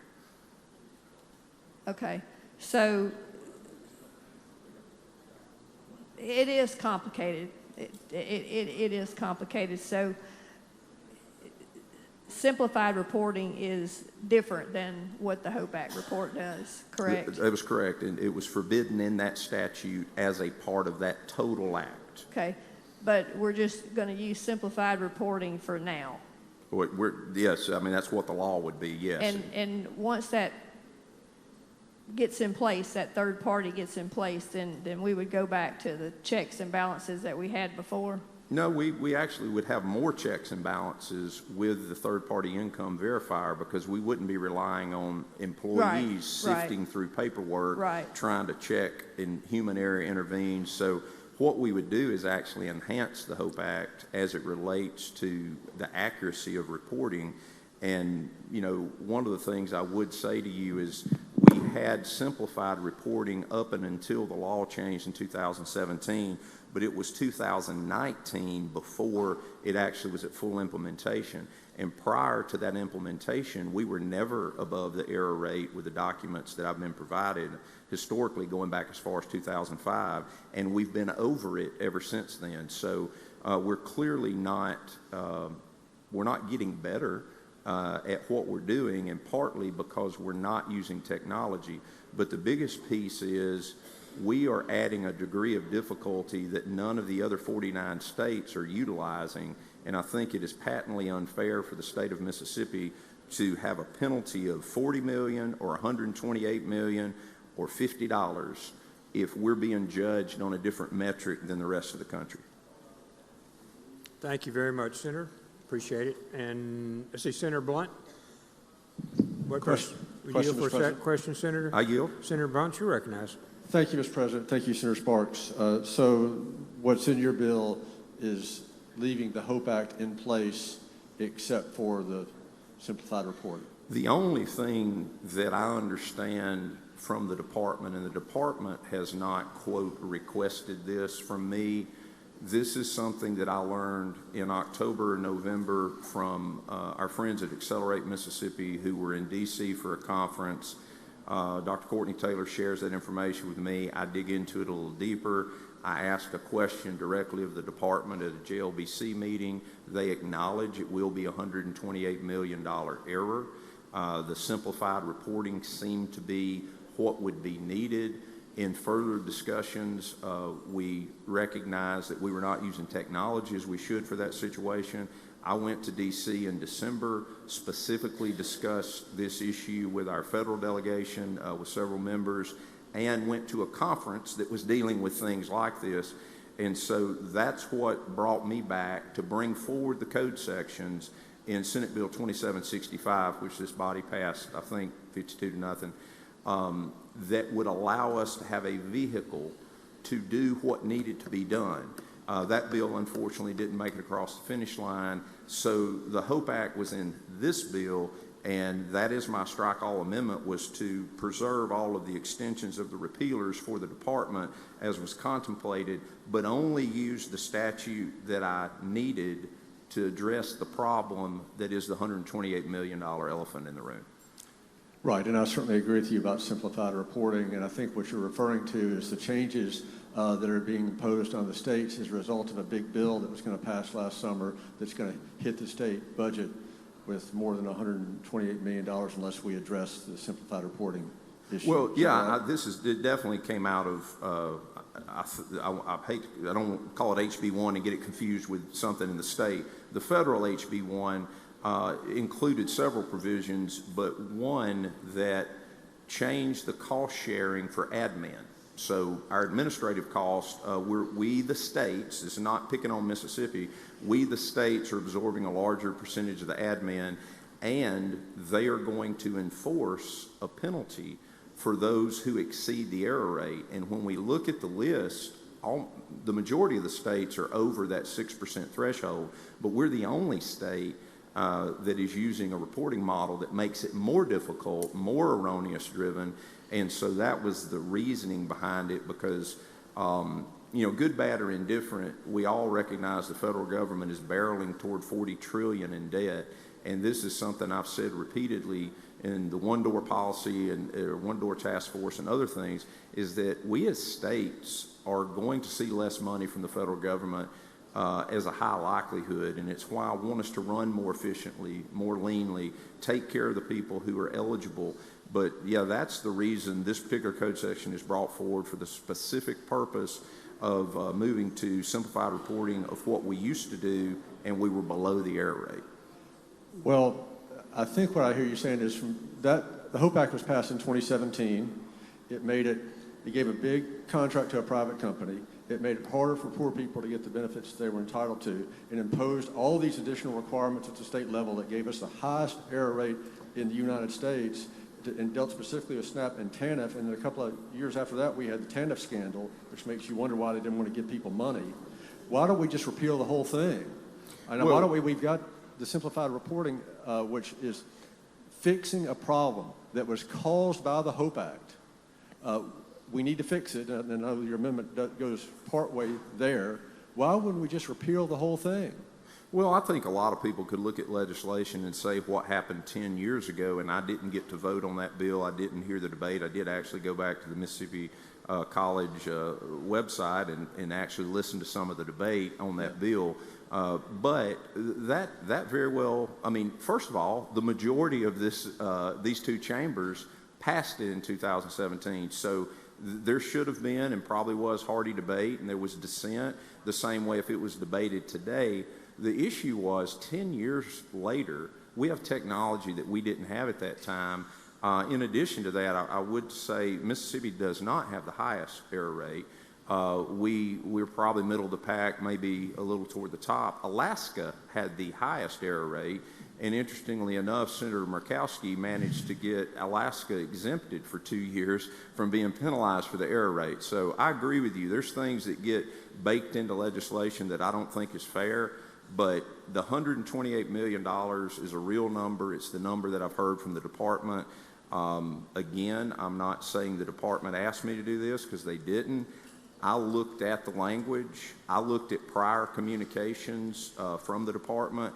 I looked at the historical error rate before the implementation of simplified reporting, and therefore I dropped a bill to bring that forward. And this is the only part I need to fix to address the $128 million, along with utilizing income verification technology that didn't even exist in 2017. Nobody was building a data center in 2017 or talking about AI or anything like that. So we have tools today that I hope make us more efficient, and first of all, to be in compliance so we don't have a penalty, but also to make sure the right people get the benefits and that we can take care of the people that qualify.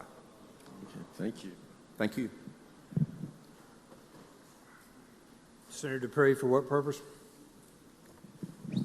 Question, Mr. President. Yield for a question? Yes, I yield.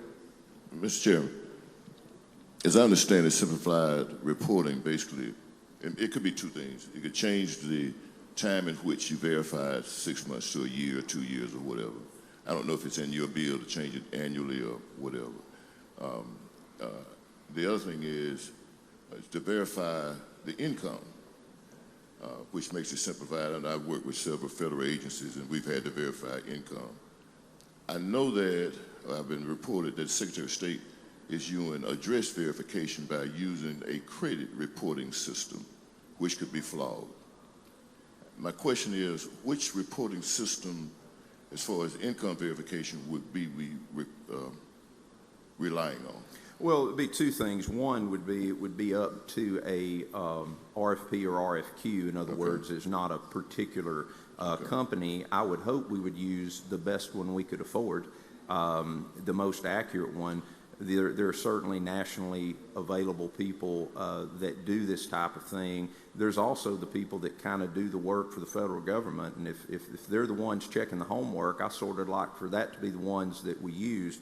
But I'm not into the vendor picking business. Sure. But I can tell you that one suggestion was to enter into a voluntary agreement to allow an applicant would allow you to see their bank statement. They would just enter into a voluntary agreement. Some states do that. The problem is if all you're going to do is generate 12 of my bank statements a year and stack it on a desk of an employee who's already struggling to get the job done, that's not monitoring. What I see in the world of the income verification, there is certainly a way to use some of the national known work number circumstances that are tied into the major employers, Walmart and all of these other things. But there's also consistent monitoring, and again, using technology, using AI, that if they see a spike in my income, that would flag it so that they could contact the department. So the department then could contact me and say, Daniel, did you get a promotion? And while I'm happy to get the promotion, that promotion may have made me ineligible. So that constant monitoring is what we can do today that could not be done in 2017. So that is the direction I think that we want to go. Instead of just printing more reports, stacking more paper on people's desks, it's literally flagging somebody and saying, hey, you might want to contact them department. The department reaches out to me and I say, no, I didn't get a promotion. I worked overtime, so that they can clear that up. So the goal is accuracy. And I think the tool that we've not had at our disposal, or the tool we've not used, is technology, some of which exists in a better form today than it existed 10 years ago. But from the simplified versus change reporting is that every 6 months when you're reauthorized, that's what I was asking. You look at, hey, at eligibility, was I eligible? If so, I begin. 6 months later, I'm reauthorized. If my circumstances have changed, that's something we need to know. Under simplified reporting, that's the times you're checking. Under Does that change answer your reporting, question, Senator? It does. That's what I was asking, sir. Thank you, Senator. Senator Hartness, for what purpose, sir? Point of order, Mr. President. Yes, sir. Okay, you need to pick up your microphone, sir, so everyone can hear it.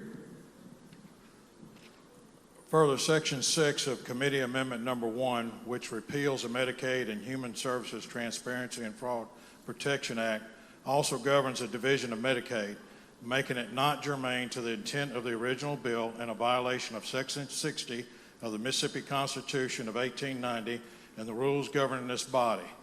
These additional code sections apply to Medicaid's eligibility operations, and specifically Section 43-12-17 only governs the transparency of the division of Medicaid, therefore not germane to the original intent of HB 772, which solely involves extending the repeal of the Mississippi Department of Human Services. Therefore, for these reasons, the point of order should be sustained and well taken. Can you present that, please, Senator? I don't know if everybody heard you. Could you put that over here to the Secretary of Police or whoever wrote it? Mr. President, may I respond?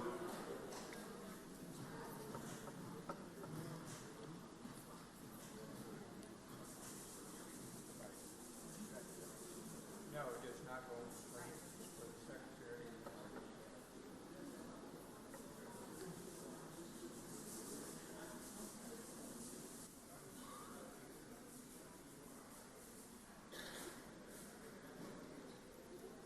Sparks, you said you wanted to comment and reply. I think if the question is germaneness, we're dealing with the Department of Human Services extending their repealer to operate and do the functions that they do in 5 different sections. The functions of which they do include eligibility for the services of SNAP and Medicaid, and reporting is a portion of that, as was well pointed out by Senator Blunt, that even the federal government acknowledges that this is a process of federal flow-through dollars that come to the state of Mississippi through the Department of Human Services, that we're extending the repealers in 5 different sections for the functions of which they do, one of the key functions of which is determining eligibility and reauthorization of the very people receiving the benefits from which the repealer would extend their ability to perform the services. So it seems germane to me.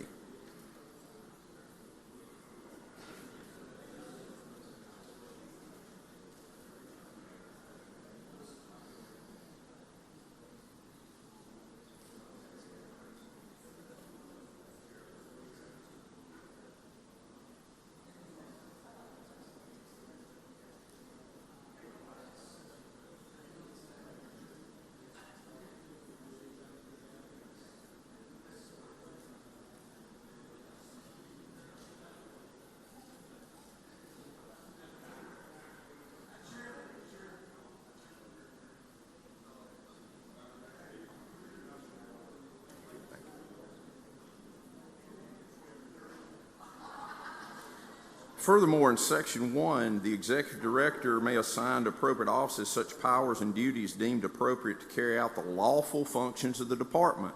One of the lawful functions of the Department is determining eligibility and reauthorization. So on the very face of page 1, Section 43.1.1, it is the principle and purpose of the Department of Human Services to have the powers appropriate to carry out the lawful functions, one of which includes eligibility and reauthorization.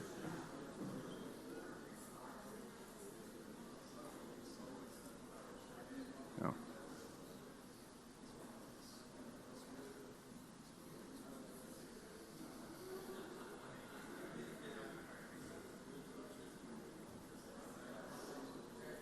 Thank you. The point of order is not well taken. Senator Sparks. If there are no further questions, I'd move for adoption of the strike-all. All in favor signify by saying aye. Aye. Opposed, no. The ayes have it. If there are no further, well, I'm sorry, I don't want to jump ahead of Senator Bryan. If Senator Bryan says I can make the motion. If there are no further questions, I'd move for final passage on the morning roll call. Final passage on the morning roll call is requested. Anyone object to that procedure? Card is voting no. Present.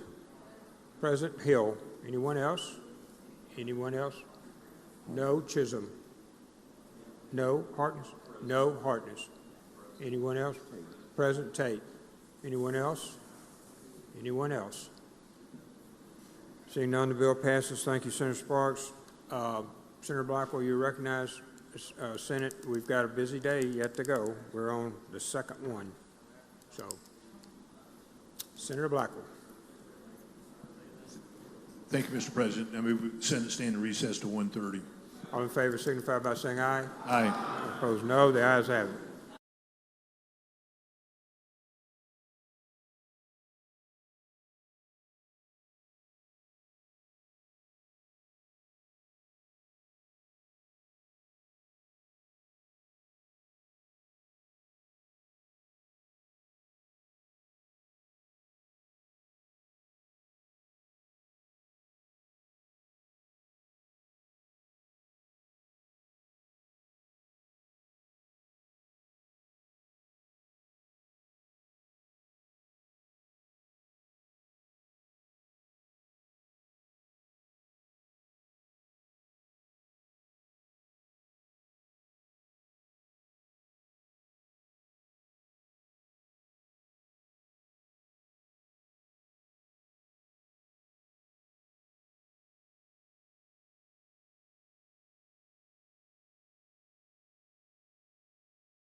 I'd like to call the Senate to order.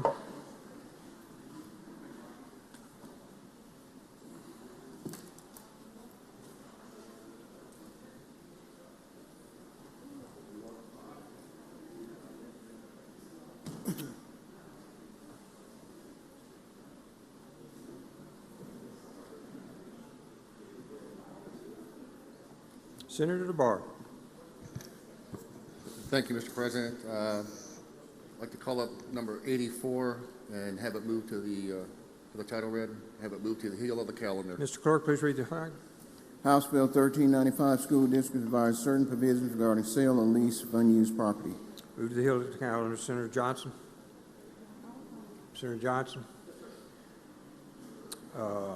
Number 85, sir.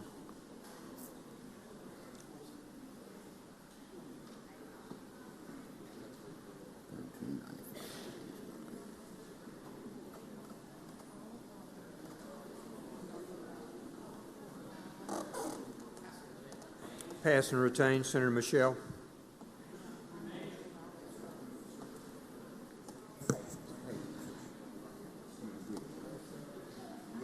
Senator Michelle.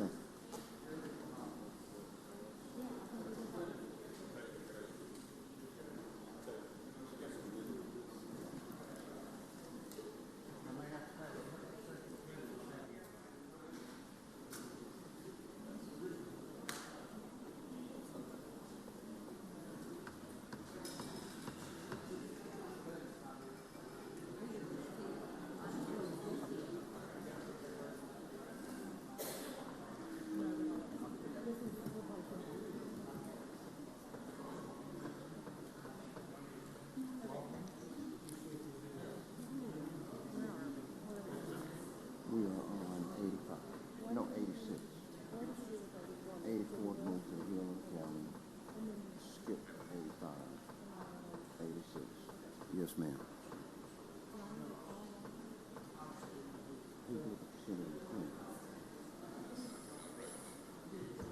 There he is. All right, thank you, Mr. President. We'd like to go to item 86, House Bill 939, and ask that the title be read, please. Mr. Clerk, please read the title. House Bill 939, Mississippi Length of Service Award Program, LOSAP, extend repeal on Volunteer Firefighters Award Program created by Department of Insurance. I'd like to make the usual motion. Usual motion. All in favor signify by saying aye. Opposed, Aye. no. The ayes have it. Please proceed. I'd like to yield to Senator McClendon, who will be handling the bill, please. Senator McClendon, you're recognized.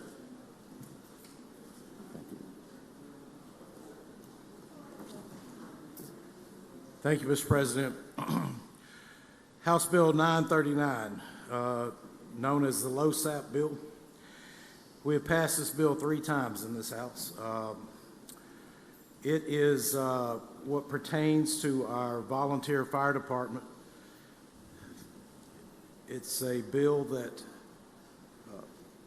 was to help retain volunteer firemen as well as build more volunteer firemen for our rural communities. A committee was set, and that committee, the last person was added this past January, and this bill has a reverse repealer in it, and I believe we have an amendment to go with this. And at this time, I'd like to recognize Senator Hobson for his amendment. Senator Hobson, you're recognized. Thank you, Mr. President. Senator McClendon. The amendment that you have on the screen is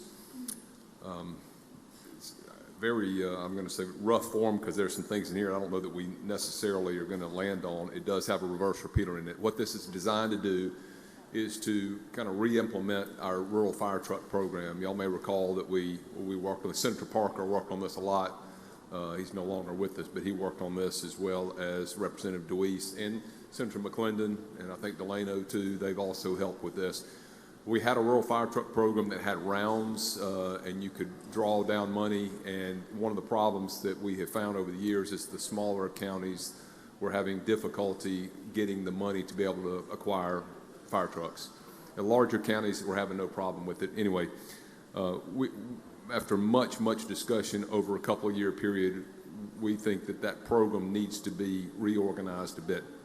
This proposal in front of you, I don't know that this is where we'll land, but it gives percentages from, I think, 30 to 70% based on recommendations from a committee that would be set up, and there's a fire grant fund that is also set up in here too. And the funds that have been brought down from the insurance policy, and please forgive me that I can't think of what policy it comes from, but anyway, those funds would still be used to help fund these rural fire trucks. This is a vehicle to keep this alive this year, keep it alive for this year so that we can restructure our rural fire truck program, which we need to do desperately to get help some of these counties and keep insurance rates down, because as you get older trucks and you can't service your constituents or your citizens as well, you can have problems with rural fire trucks. So I will yield for questions if there are any, Mr. President. Questions on the bill? Maybe Senator Bryan wants to speak on it, it appears. Seeing no questions, Senator Bryan, you recognize to speak on the amendment. Mr. President, I'm coming to speak on this amendment because it deals with a situation that practically everyone in this chamber faces. It's a really big deal. I repeatedly express my concern about those of us who live in rural areas. We just need some sort of firefighting capability. And the volunteer fire departments that we have, particularly in very rural areas, are performing a great service by providing fire protection. It's not the same consistency everywhere in the state, but literally everywhere in the state it exists, it's better than nothing. And in some places, it's way better than nothing. And there's no way that we could ever afford to do this. We couldn't pay the manpower. It would be overwhelming. So the locals are doing what they can do. They're showing up with manpower and training, and they've got some people who know how to go put out fires. But to do that, you need a fire truck. And of course, like everything else, fire trucks have gone up in price.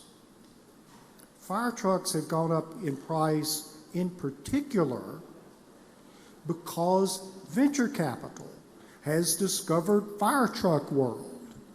And now they've swooped in addition to just normal increase in price, you've got to deal with all of that. Meantime, we've got poor souls out here trying to fight fires. And apart from this particular thing, this is a phenomenon that exists in a lot of areas.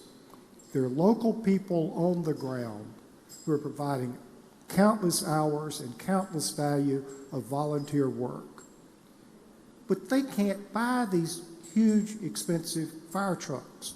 On the other side of the ledger, you have the legislature, which couldn't possibly, and government who couldn't possibly pay the salaries of the volunteers, but we can't help buy some fire trucks.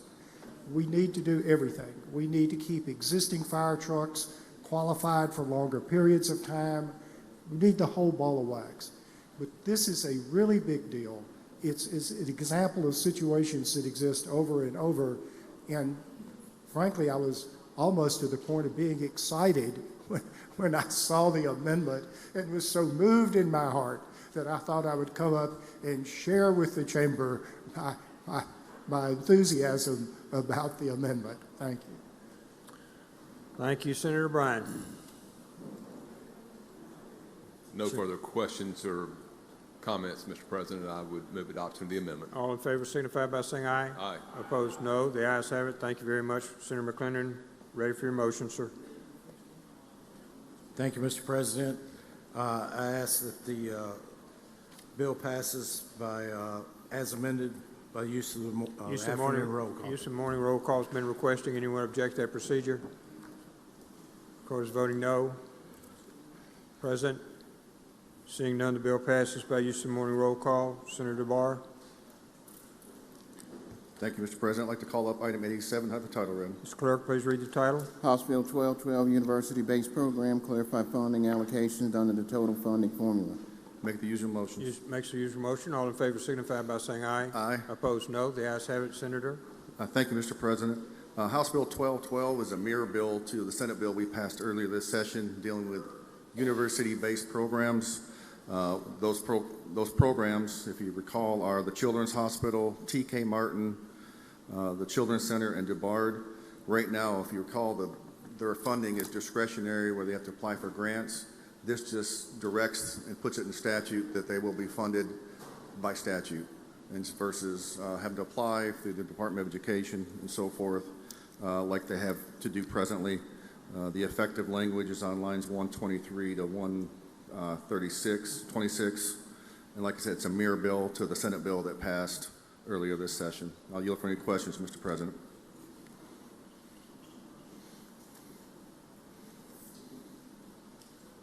Questions on the bill? Seeing none, Senator. My motion is passage by use of the morning roll call. Use of the morning roll call has been requested. Anyone object to procedure? Cause voting no. Present. Seeing none, the bill passes. Thank you, Senator. Senator Barnett. Senator Chasnow, I'm sorry. Senator Chasnow. Thank you, Mr. President. I'd like to go to House Bill 1444. Call it up, may the title be read. Mr. Clerk, please read the title. House Bill 1444, DOC, required to provide inmates with protective equipment when using raw cleaning chemicals.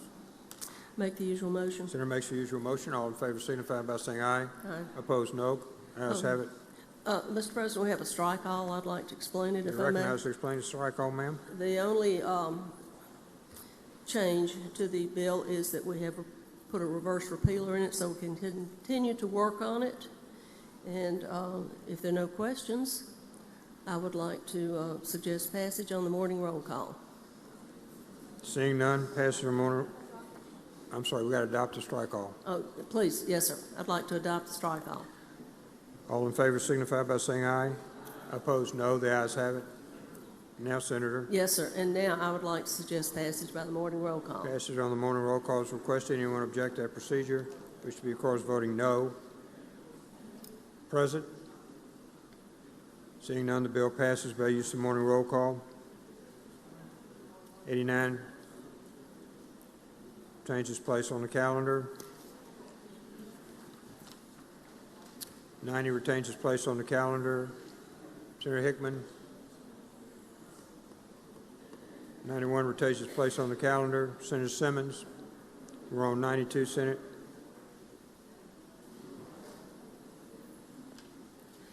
Thank you, Mr. President. I go to item 92 on the calendar and ask the title to be read. Mr. Clerk, please read the title. House Bill 1231, County Short Notice Requirement for Special Meetings from 5 days to 3 days. I make the usual motion. Usual motion. All in favor signify by saying aye. Opposed, no. The ayes have it. Please proceed. Thank you, Mr. President. Senators, House Bill 1231, amend Section 19.9.19 to shorten the requirement for the notice of special meetings of the Board of Supervisors from 5 days to 3 days. Additionally, it is amended to require that the notice be posted on the official county website or social media webpage for the duration of at least 3 days immediately preceding the special call meeting. We've passed this legislation out of this chamber 3 consecutive years. Questions on the bill? Seeing none, Senator. I ask that the bill be passed by use of the morning roll call. Use of the morning roll call has been requested. Anyone object to procedure? Court is voting no. Present. Seeing none, bill passes. Thank you, Senator. Turner Ford. Pass and retain. Senator Johnson. Senator Johnson. 94, Senate.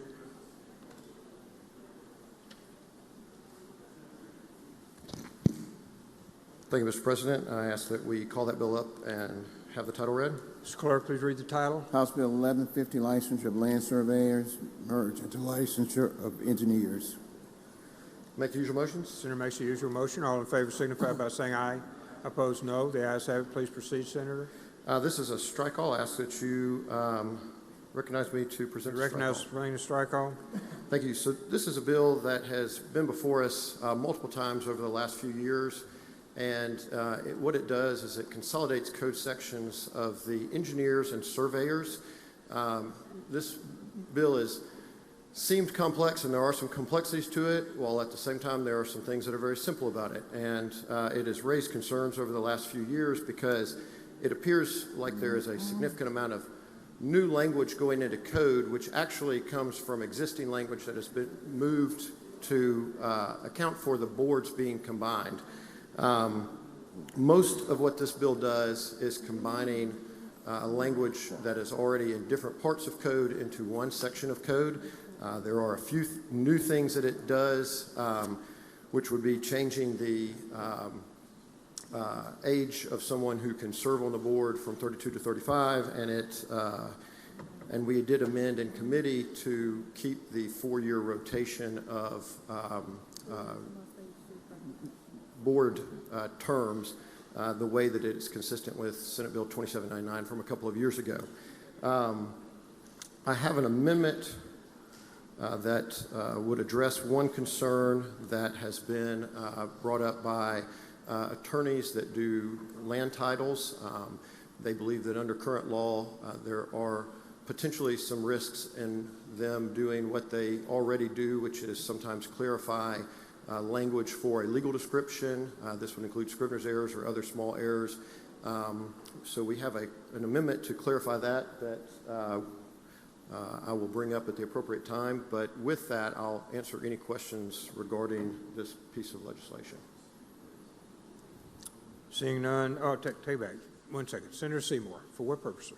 Question, Mr. You President. for a question, Senator? Yes. Senator Seymour is recognized. In this language, is that new language as far as talking about exempting a surveyor from entering upon somebody's private land?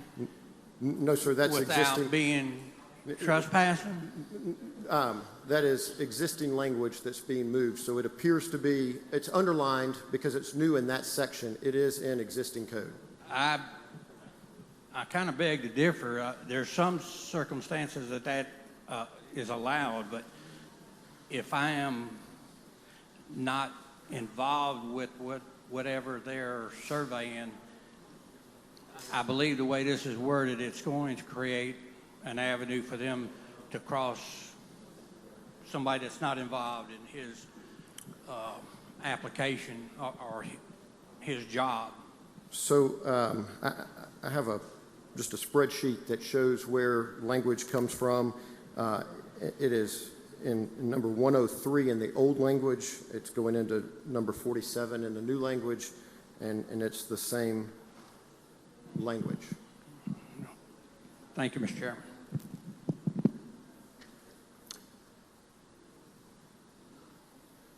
Seeing no further questions, Senator?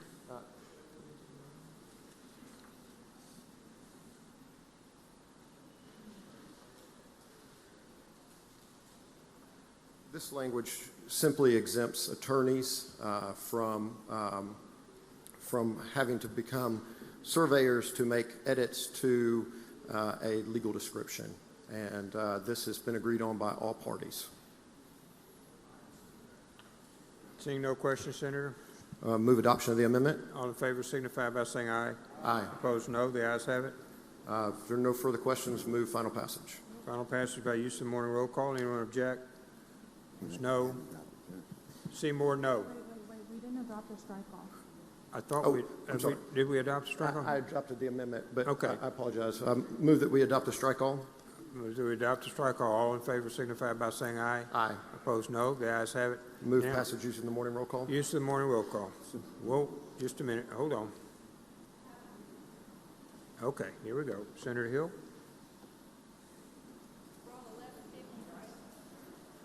Yes, ma'am. House Bill 1150, ma'am. We've already adopted the strike off. Our amendment. Should be an amendment to the bill.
to allow for Senator Hill to make or to recommend her amendment, I would ask that the body reconsider the vote that we passed the strike on. Motion is to reconsider the vote. All in favor signify by saying aye. Aye. Opposed, no. The ayes have it.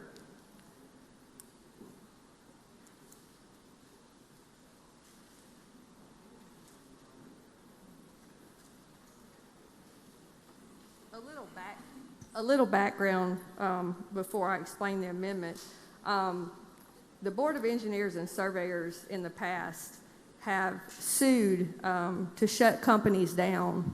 And one of the companies was one of my constituents' companies. And you're being passed out a paper where it says First Amendment lawsuit challenging censorship of Mississippi Tech Company scores major win at the Fifth Circuit. And then this is another one where the Board of Engineers and Surveyors sued Jiffy Oil Change because they had a section of their business called Tire Engineers, and they sued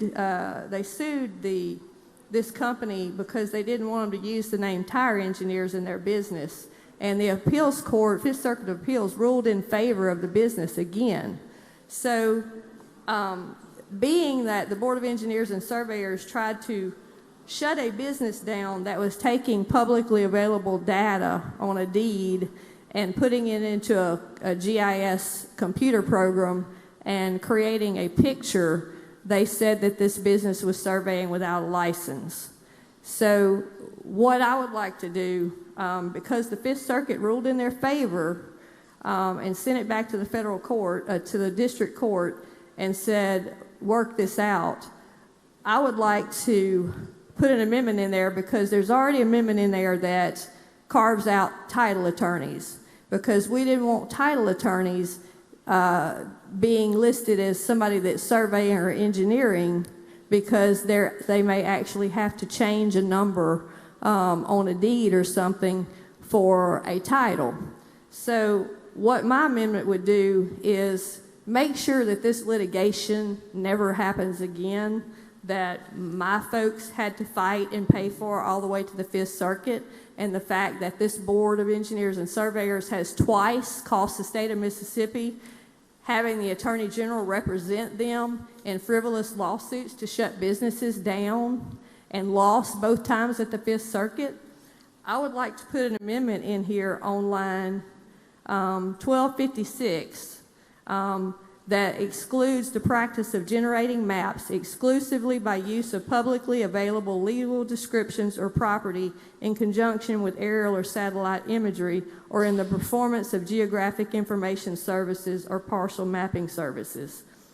You are not surveying, or you're not measuring anything. You're not going to a piece of property, you're not measuring. You're taking available data that's listed on a public deed, and you're putting it in a computer-generated program, meshing it with the GIS maps, the geospatial maps, satellite imagery, and you're just creating a visualization of a piece of property.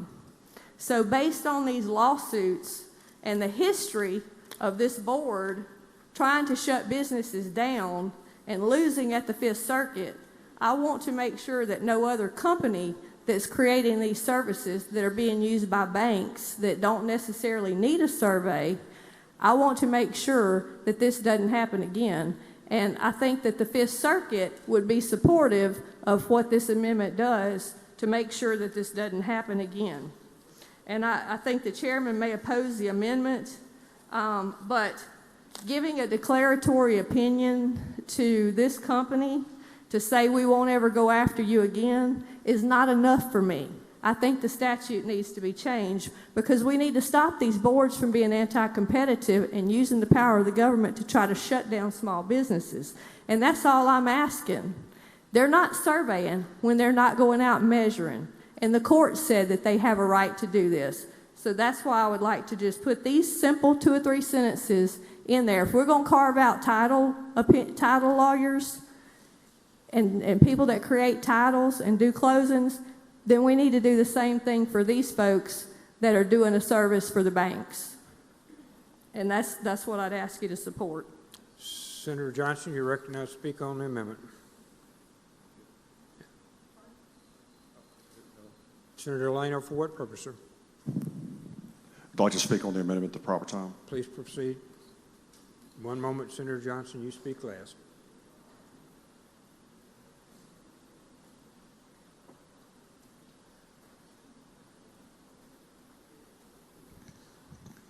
Ladies and gentlemen of the Senate, I remember this issue when it came up. I want to say it was 2018, 19, something like that. This issue was hotly contested regarding the use of GIS or a picture of GIS used for legal documentation and or appraisals that banks require. I'm not going to get into whether this or how this affects Senator Hill's constituent, but this has gone through a court system. There was a decision that was rendered or that was made by the parties. They've gone about this since 2000, I think it's in 2020, 2022, to try to get this issue resolved. No one is asking for this. This bill that is before us today is a product of a lot of work by a lot of different entities that have looked at this from the practical side, the legal side, as well as the engineering standards to make sure that we're addressing the issues here. Being hijacked by this amendment is not the intent of what the original legislation was for. I'm going to ask you to vote against this amendment. Thank you.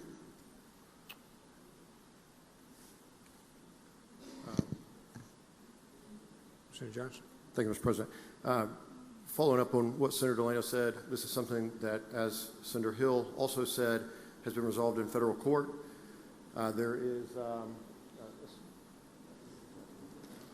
The board has clearly put out that these types of map overlays are accepted. I don't believe the board has intentions to continue to pursue this issue since they have lost in federal court. It is one thing to exempt a licensed attorney versus any company that chooses to do map overlays. And I think that currently they can do that, but I don't want to see an exemption in state law that would be so broad. And I would ask that you oppose this amendment. To close, Senator. If you've been in this body very long, we have changed a lot of laws to conform to federal court rulings. Okay? Roe v. Wade was one of them, our trigger law. We just talked about one with simplified reporting. Put it in there. If the federal government will let us do it, simplified reporting. All this does is codify what the federal court said that we should be able to do in Mississippi, rather than relying on some type of declaratory opinion that was given by this board. I think it would clear it up. It's not hijacking this bill. It doesn't change anything in this bill. The lobbyist carrying this bill told me all he was wanting to do was change the makeup of the board. And then the title lawyer's representation figured out, well, this could affect us because it's a gray area. And if you look it up and you have it analyzed, it says what is not explicitly listed here is often the concern. Title attorneys, title companies, mapping, data companies, GIS or parcel mapping services. So tell me today why the business of title attorneys is important, but the businesses of mapping and data companies and GIS or parcel services is not important. It's probably because they don't have a lobbyist standing up here. They only have their senator standing up here asking to take care of them. I'm up here to take care of the people. This is not hijacking this bill. All this is putting in what the federal law and the federal courts said that they have every right to do. And I don't think it's a mistake to put it in statute. We're the elected people. We're supposed to do for our people and make sure that our statutes aren't anti-competitive. And when there's a gray area in there and a new bunch of people comes onto this State Board of Engineers and Surveyors, they're so legal and sue happy based on what I've shown you. How are we going to guarantee that they're not going to go after another company? So, it'll probably fail, but I'm trying to do the right thing by the people and ask y'all to please support this amendment. It does nothing else to hijack or hurt this bill. So I'm just asking y'all to please support this amendment and support these small businesses that have been railroaded and had to spend a whole lot of money to keep themselves in business because an oppressive board that didn't want anybody doing anything that they could make $1 surveying for has tried to shut them down. Thank you. We need your motion, please. My motion is adoption of the amendment. All in favor signify by saying aye. Aye. All opposed, no. No. Amendment fails. Senator Johnson. Move adoption of the strike all. All in favor signify by saying aye. Aye. Opposed, no. The ayes have it. Now, Senator. Move passage use of the morning roll call. Use of the morning roll call has been requested. Anyone object? Speaker Court is voting no. Present. Seeing none, the bill passes by use of the morning. Pardon me? Seymour is no. Thank you, Senator Seymour. No. Anyone else? Anyone else? Okay. Bill passed by use of morning roll call. 1 no vote, Senator Seymour. Senator Johnson, Senator Whaley first. Senator Whaley, pass and retain. Senator Carter. Senator Carter.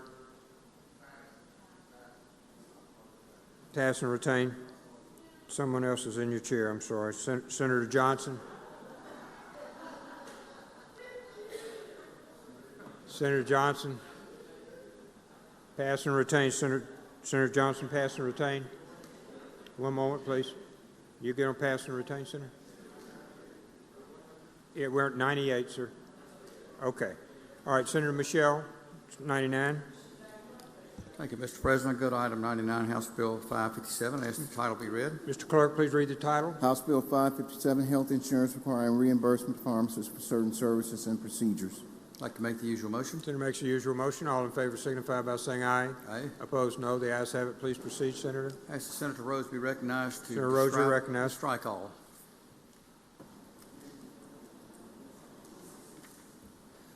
Thank you, Mr. President. Members of the Senate, House Bill 557 addresses a reimbursement issue involving pharmacists in our state. It does not expand the scope of practice for pharmacists. They're already authorized under Mississippi law to provide services such as immunizations, medication counseling, and other chronic disease education. The problem this bill attempts to address is that insurance companies often do not reimburse pharmacists for providing those services, even though they're already legally allowed to perform them. The intent is to improve access to care, especially in underserved areas where a pharmacist may be one of the most accessible healthcare professionals available. Again, this bill does not expand what pharmacists can do. It only deals with reimbursement recognition for services they already do. This bill does have a reverse repealer in it, and the reason it does so is because we've requested a fiscal study from DFA and we're still waiting on the results. So we would just ask that you keep this bill alive. Okay, questions on the bill? Senator England. Question, Mr. President. You here for a question, Senator Rhodes? Yes, sir. Senator England is recognized. Thank you, Mr. President. Senator Rhodes, have the independent pharmacists asked for this bill? Not that I'm aware of. Do you know if they support it? I would think they would. I would think they would, too. I support it, too. Thanks very much. Thank you. Okay. Questions on the bill? Seeing none, Senator, you got to adopt the strike all, sir. Move to adopt strike all. All in favor signify by saying aye. Opposed, no. The ayes have it. Senator? Request passes with the usage of the morning roll call. Use of the morning roll call is requested. Anyone object to that procedure? Wish to be recorded as voting no. Present. Seeing none, the bill passes by use of the morning roll call. Senator Johnson. Senator Johnson, pass and retain. Senator Boyd. Senator Boyd.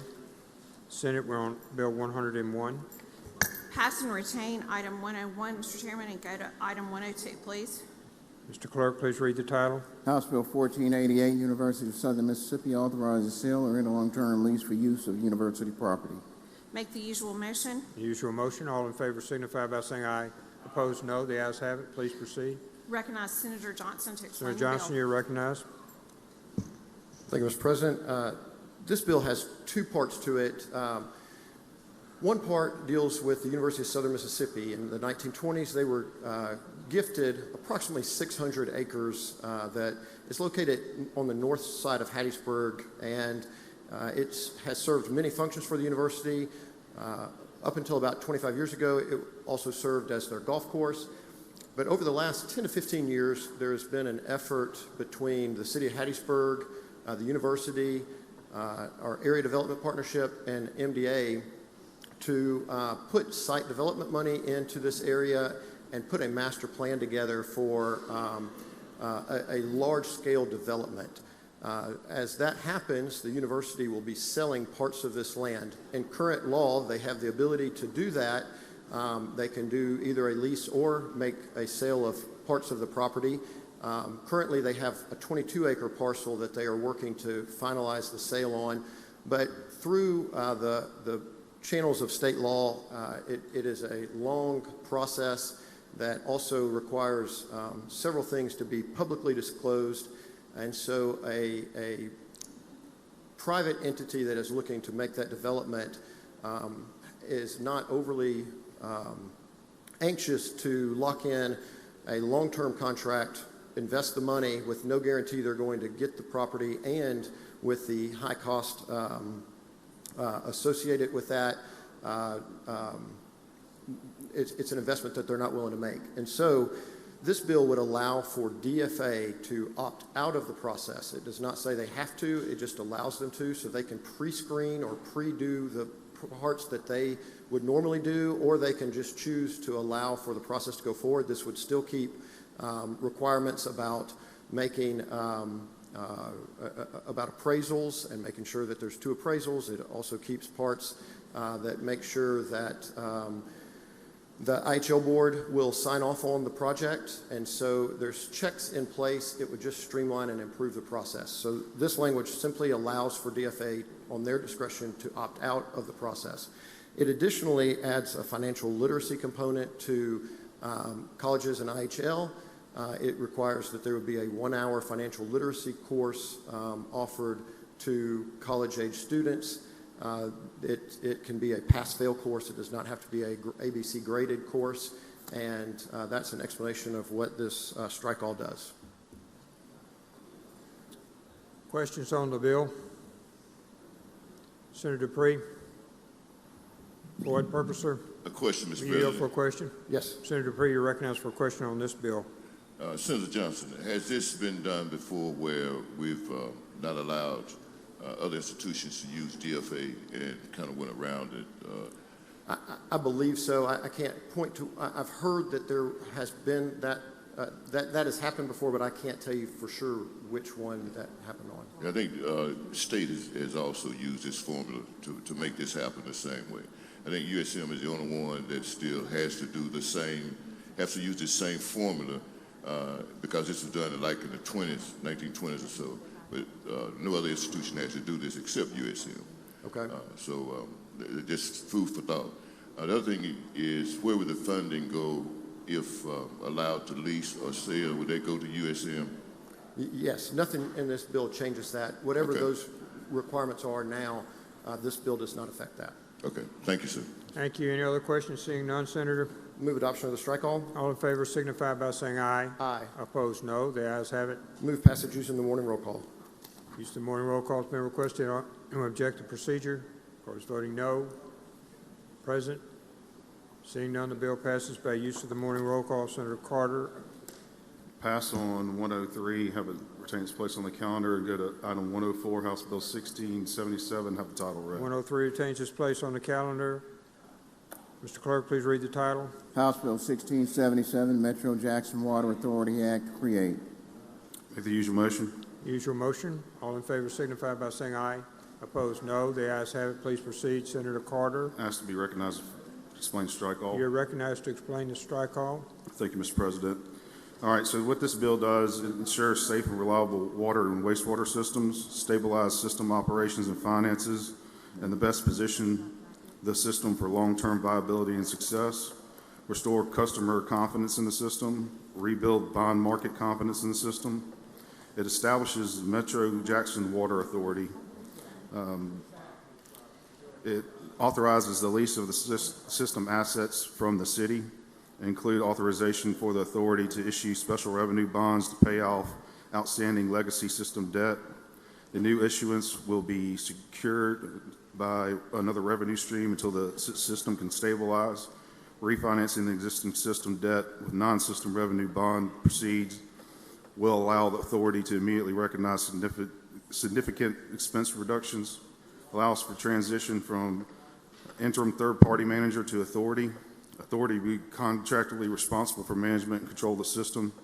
City retains ownership of the system assets under the lease structure and can financially share in the future success of the system through rental payments from surplus annual revenues. Lease will be required to remain in effect so long as the authority bonds remain outstanding. Lease term extensions required for additional bond issuances extend beyond final maturity of outstanding bonds. Authority should be favorably received by the bond market and rating agencies. Include strong debt issuance provisions and limited ability to borrow for working capital. Provide one or more supplemental revenue sources to be used to secure the authority's refinancing bonds to support the system. Defeasing the existing city debt from the system with non-system revenue bonds will allow the authority to initially focus on restoring system revenues sufficient to paying operating costs. Needing and provide reliable source of reoccurring revenues. Surplus supplemental revenues can be used to support annual system expenses and pay down the authority refinancing bonds. Using supplemental revenue sources to pay the refinancing bonds can be expected to eliminate market lender concerns over current system operations and revenues, and eliminate existing annual debt service of the system to potentially reduce rate increases, preserve the ability of the authority to issue the future system revenue bonds. That's an explanation of the bill, and I'll be happy to entertain any questions. Okay, we'll start with Senator Hill. Senator Hill, for what purpose, ma'am? Question. Will you yield for a question, Senator? I do. Please proceed. Who would issue the bonds and who would be on the hook for the bonds? So the bonds, the city will be on the hook for the bonds. Thank you.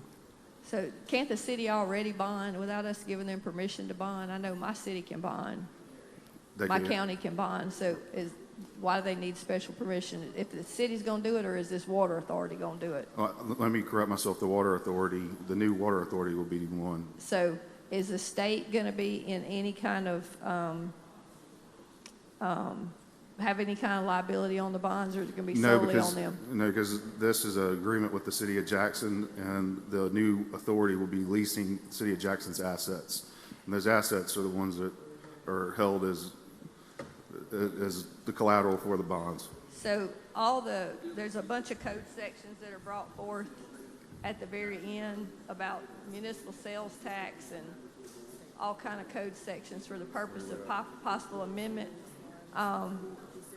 Is there any thought processes as to what all those code sections are brought forth for? I mean, I'm assuming this is going to conference. Yes.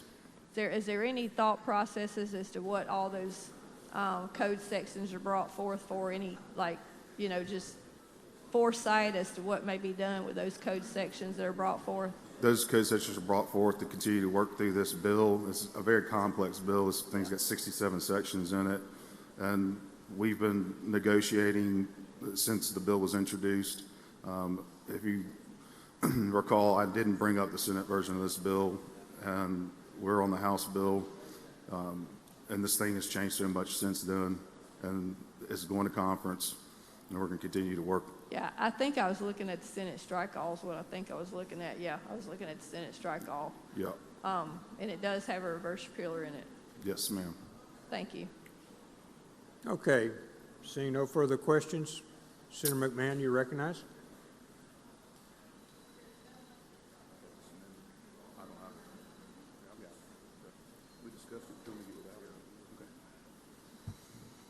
Thank you, Mr. Chairman. Thank you, Mr. President. What we've got here is an amendment. If this governing board grows over time, any new city that might be encompassed by this utility board would have a member placed on the board as well by the mayor. And if the city of Jackson grows at some point in the future, which I hope they will, and they take in an area that doesn't have another municipality but has a part of the county, then the county boards of supervisors would appoint another member to this board to represent the new growth area. That's what the amendment does. Yield for any questions. Questions on the amendment? Move for adoption of the amendment. All in favor signify by saying aye. Opposed, no. Ayes have it. Senator Carter. I move adoption of strike all. Adoption of the strike all. All in favor signify by saying aye. Opposed, no. The ayes have it. I move passage on the morning roll call. Use of the morning roll call has been requested. Does anyone object to that procedure? Does anyone want to be recorded as voting no?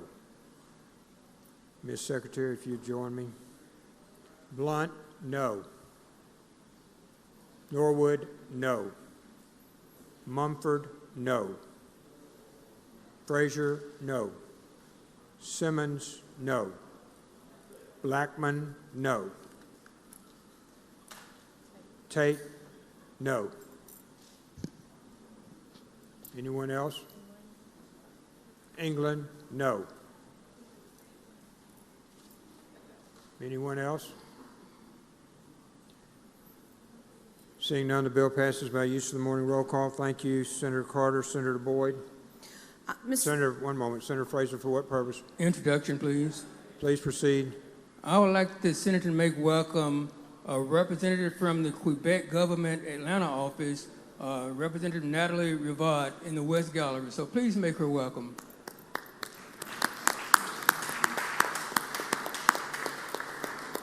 Thank you. Senator Boyd. Mr. President, I ask that we go to item 105, HB number 562, and ask the title be read. Mr. Clerk, please read the title. House Bill 562, Mississippi Career and Technical Education Responsibility Miss Caddy Act program established to provide tuition-free community college.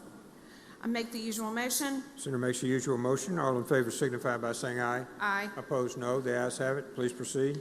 Mr. President, I'll make a motion to adopt the strike all and explain the strike all. You recognize to explain strike all, ma'am? Thank you. Before you, you have the upskill bill. And if y'all remember, this is the legislation that we looked at in the Senate that would provide last dollar for those that are 24 and older. And they would be, it would provide last dollar for high needed jobs in our state and high demand occupations. It would be administered by the Office of Student Financial Aid. It would provide grants covering tuitions and fees for eligible students attending Mississippi public community colleges. The funding would be subject to a legislative appropriation. Individuals, there's criteria that you must be recipient to do. You have to have completed your FAFSA, your aid applications, and all of that, so it would be last dollar. Student Financial Aid Office would serve as the fiscal agent, promulgate all rules and regulations, and administer all funds related to this.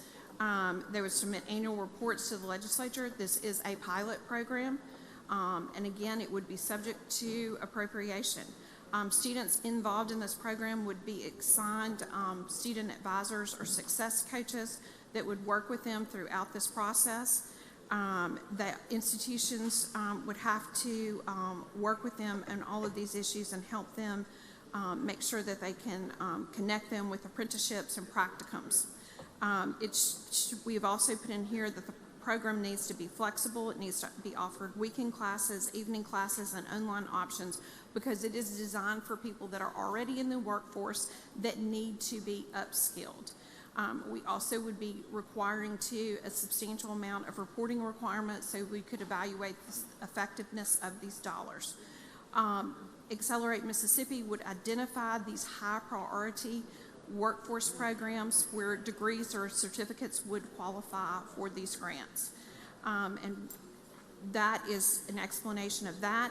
On the other end of the workforce pipeline, at the beginning of the pipeline, we are also looking at the Bridge Act, which this body has looked at before.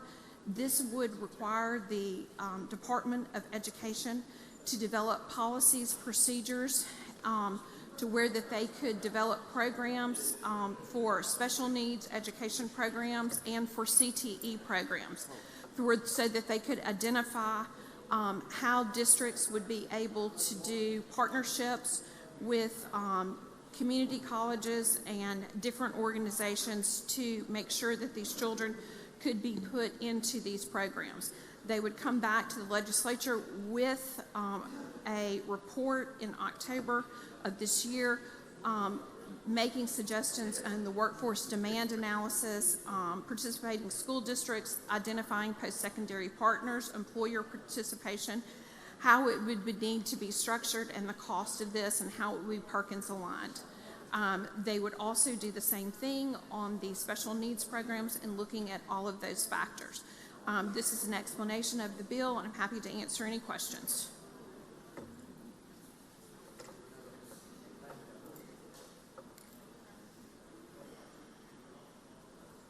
Senator Wiggins, for what purpose? Introduction out of order. One moment, please. Senator Hill. Question. Question on the bill. Senator, will you yield? Yes. So it's subject to appropriation, and is there any just ballpark number we'd like to start with, or would there be any maximum amount awarded to one student? I'm just trying to figure out how that would be distributed. The monies would be distributed, Senator Hill, at this point, I don't know the amount of money. We've spent an awful lot of money here. Yeah. So at this point, I'm not sure about the exact dollar figure. We had hoped to do possibly $3 to $5 million in this. I don't know that that's feasible right now, with the amount of monies that we've been spending. I know. Candidly. I get it.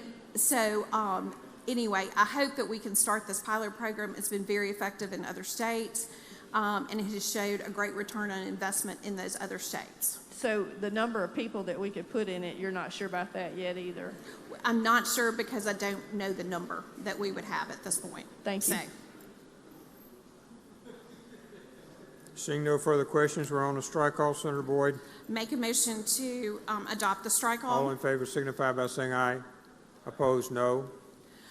Move to adopt the bill on final passage by use of the morning roll call. Use of the morning roll call has been requested. Anyone object? The court is voting no. Chisholm, no. Hartness, no. Hill, present. Anyone else? Anyone else? Bill passed by use of the morning roll call. Chisholm and Hartness vote no. Go to Senator Thompson. Pass and retain. Senator Wiggins, you had an announcement, sir? Yes, Mr. President. Actually, a joint announcement. So we have in the gallery with us, so we have court reporters Katie Vaught and Candace Jones representing the Mississippi Court Reporters Association. And we also have from Keesler Federal Credit Union, Samantha Bignell and Caitlin Bradshaw. And I'm deliberately not mentioning Representative Zuber, who is sitting up there. So please give them a big hand.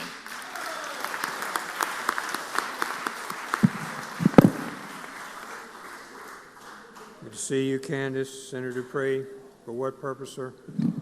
Recognitions, Mr. President. Please proceed. You know, we just got through talking about USM and the great job they're doing on the sciences. So here is the National Registered Dietitian Day and National Nutrition Month.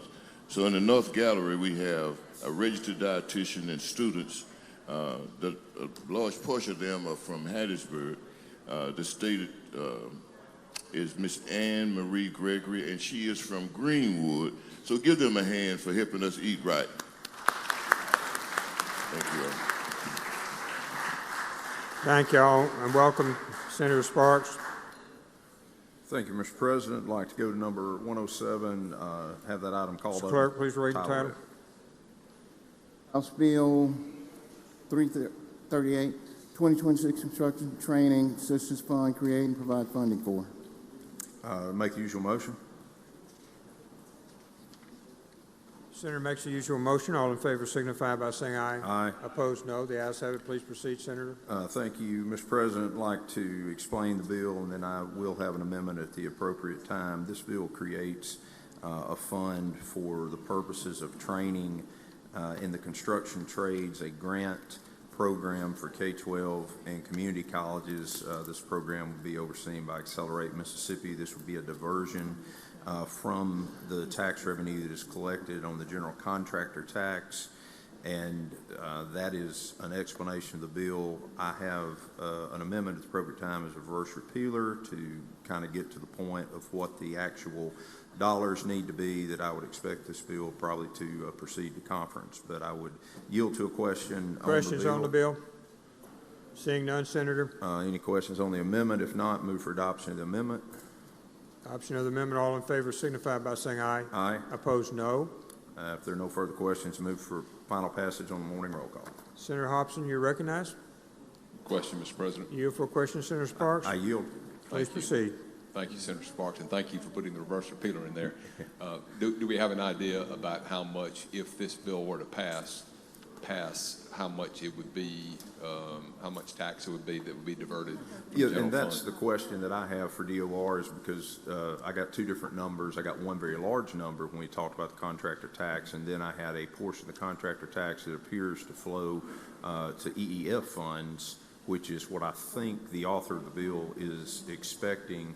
Somewhere in the neighborhood of $6 million to $10 million was what I think is to run the grant program, but that not being certain because it was going to be, as I understood it, educational purposes, construction trades and K-12 and community college, that the intention was that was probably part of what dumps into the EEF, but I want to get more clarity for you. Thank you so much. Thank you, Mr. Chairman. Questions? Seeing none, Senator. Move for final passage on the morning roll call. Use of the morning roll call has been requested. Anyone object? According voting no. Hartness, no. Hill, no. Chisholm, no. Anyone else? Bill passes by use of the morning roll call. 3 no votes noted. Senator Bryan. I go to item 108 and ask that the title be read. Mr. Clerk, please read the title. House Bill 1067, Rural Health Transformation Program, vendors and entities selected to provide goods and services under are subject to a competitive bidding process. I make the usual motion. Senator makes the usual motion. All in favor signify by saying aye. Opposed, no. The ayes have it. Please proceed. I move adoption of the committee amendment. Senator Hopkins and I have, Hobson and I have a strike all substitute for the committee amendment, and I would like to move adoption of to offer the substitute amendment and move adoption of it and be recognized to speak on it.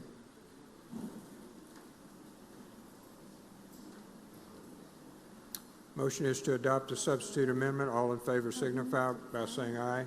Opposed, no. We ayes have it, Senator. Mr. President, this is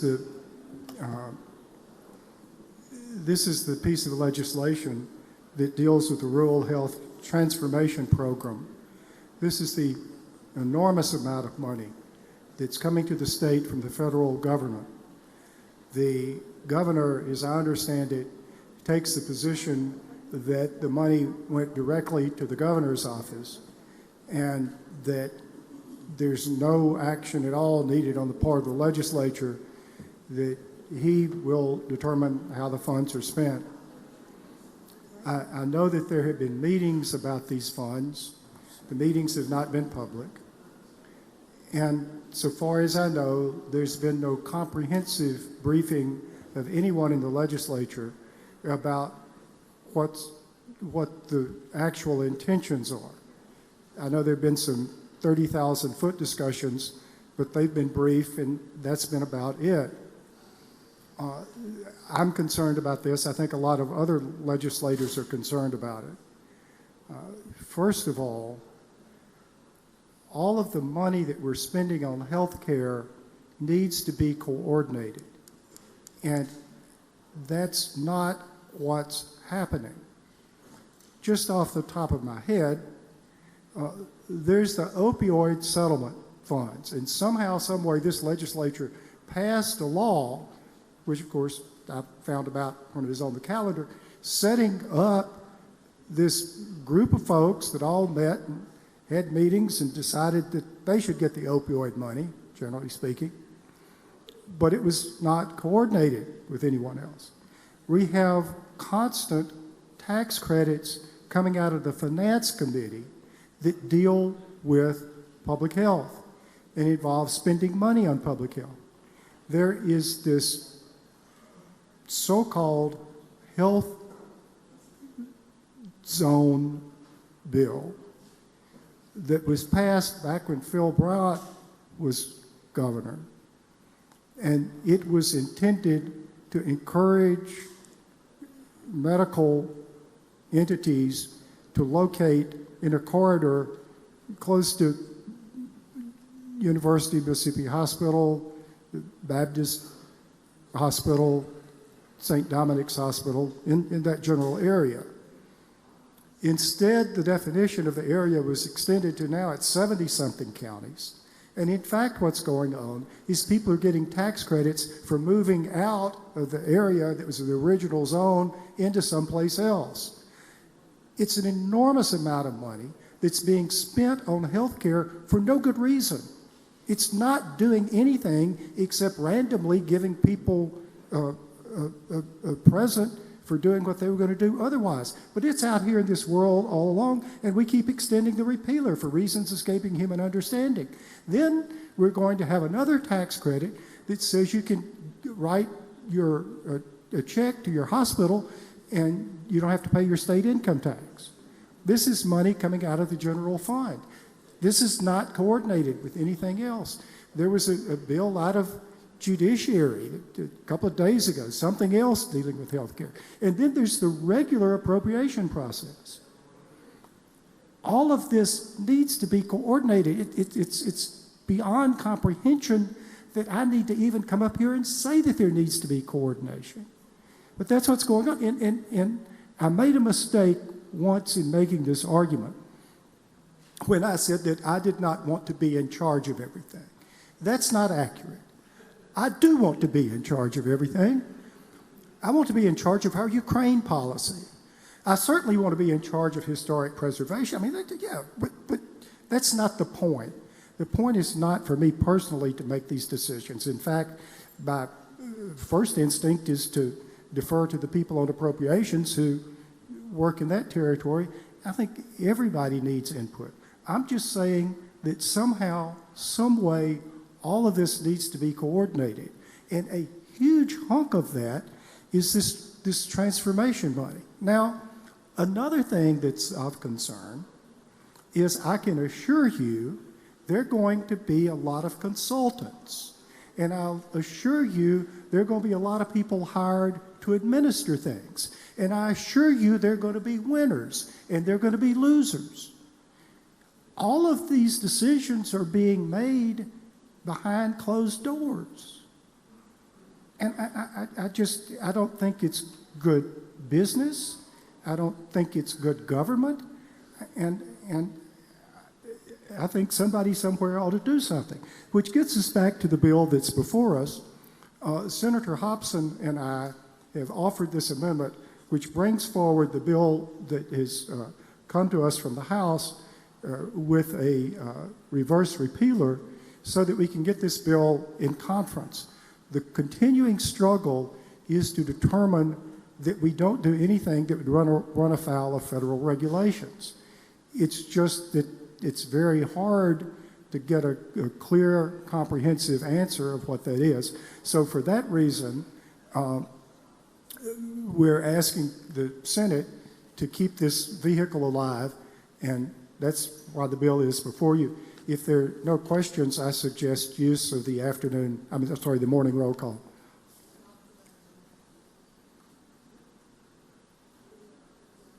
Questions on the bill? So, Senator, you had previously adopted the amendment. Is that correct, sir? The chair announced that the substitute amendment had been adopted, so I move final passage by use of the morning roll call. Senator Hill? Question. You for a question, Senator Bryan? Senator Hill? Yes. First of all, I appreciate the work that you've done on the bill and allowing the committee to flush some of this stuff out and do some of the changes that we needed to do. And I'm happy that you're talking about transparency again, because you and I both, I believe in transparency, and I think this is one that definitely needs transparency. And I think you just said that, so we would agree on that, wouldn't we? As I said to you on a number of occasions, Senator Hill, you and I agree on a vast number of things. And as I've also said, I appreciate your raising issues. It's very helpful to the process. And this looks like an issue where in general rules... I'm going to raise a few more in your office because I have some more to contribite to this bill. And I hope you would listen to me because I found out some helpful things for you for this bill. As you know, very seriously, I'm always anxious to hear from you. And I'm also anxious to hear from the other members. But thank you, Mr. Chairman. Again, I suggest use of the morning roll call. Use of the morning roll call has been requested. Anyone object? Callers voting no. President McMahon. Anyone else? Seeing none, the bill passes by use of morning roll call. One present. Senator Wiggins. 109, Senate. Thank you, Mr. President. Go to item 109. Call that up. Ask the title be Clerk, read. please read the title. House Bill 1224, Mississippi Keeping Kids Safe Online Act, create. Make the usual motion. Senator makes the usual motion. All in favor signify by saying aye. Aye. Opposed, no. The ayes have it. Mr. President, I call up the strike all, and then I do have an amendment to the strike all, and I would like to be allowed to explain. You're recognized to explain the strike all. Thank you. Ladies and gentlemen, this is the Keeping Kids Safe Online Act as it came from the House. The House had a reverse repealer in it. In committee, we had a good discussion, and the committee adopted a strike all. And the strike all is what I've called up. And the strike all itself has two sections. One was a study committee in Section 1. Section 2 requires an education component to inform students and parents about social media and the internet and things like that. Section 2 of the strike all is what was passed in Florida, and based on what I've been told, has been successful. Since the committee meeting, have had conversations, particularly with the Attorney General's office, and we don't want to do anything that's going to negatively affect the Walker-Montgomery bill that was passed and is pending. And so what I have before you is an amendment to the strike all, which will strike completely Section 1 and make some technical amendments in terms of language to the rest of the strike all.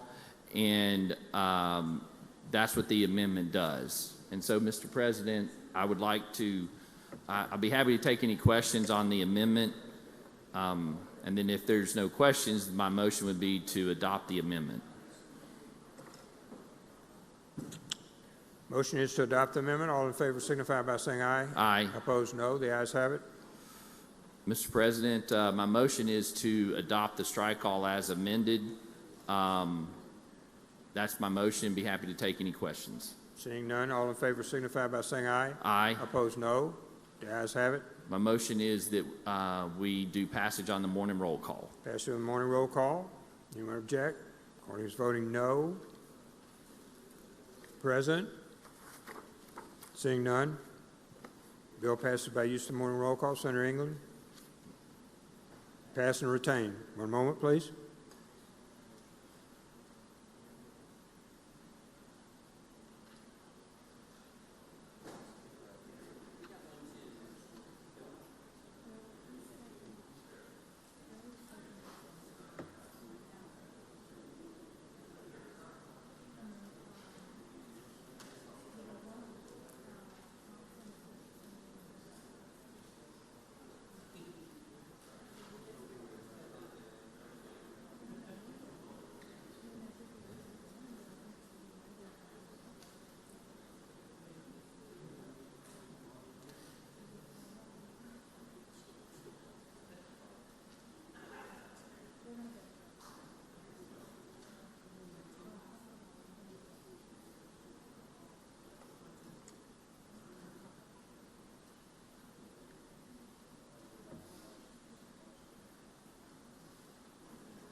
Okay. Senator Filligay.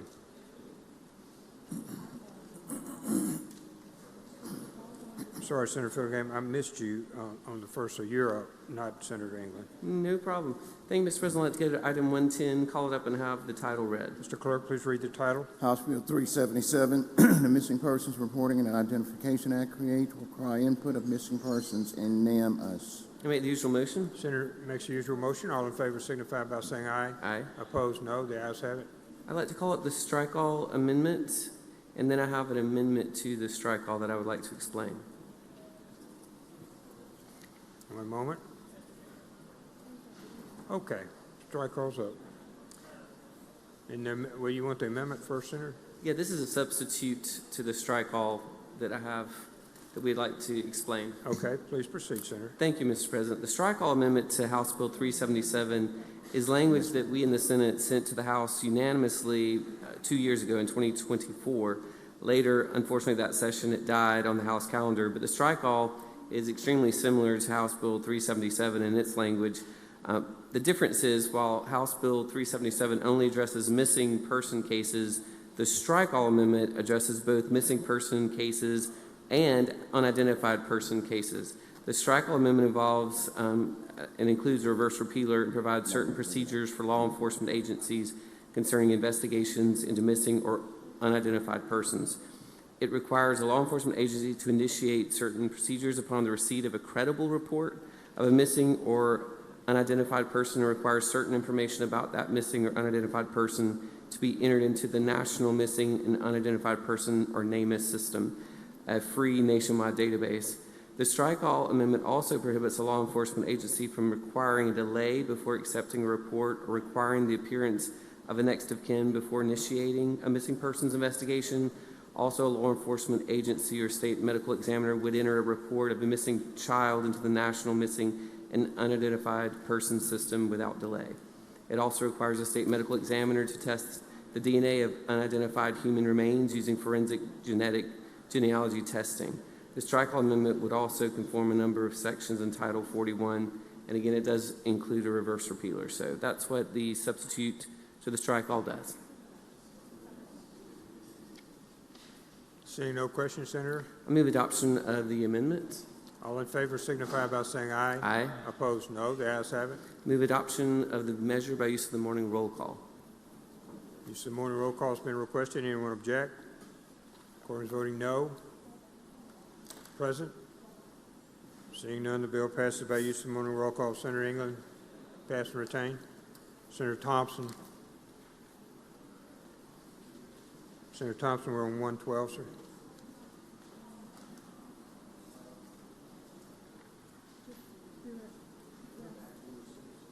You can, if they waive it. Mr. President, I'd like to suspend the rules and go back to item number 106, House Bill 1171 on today's calendar. One moment, please.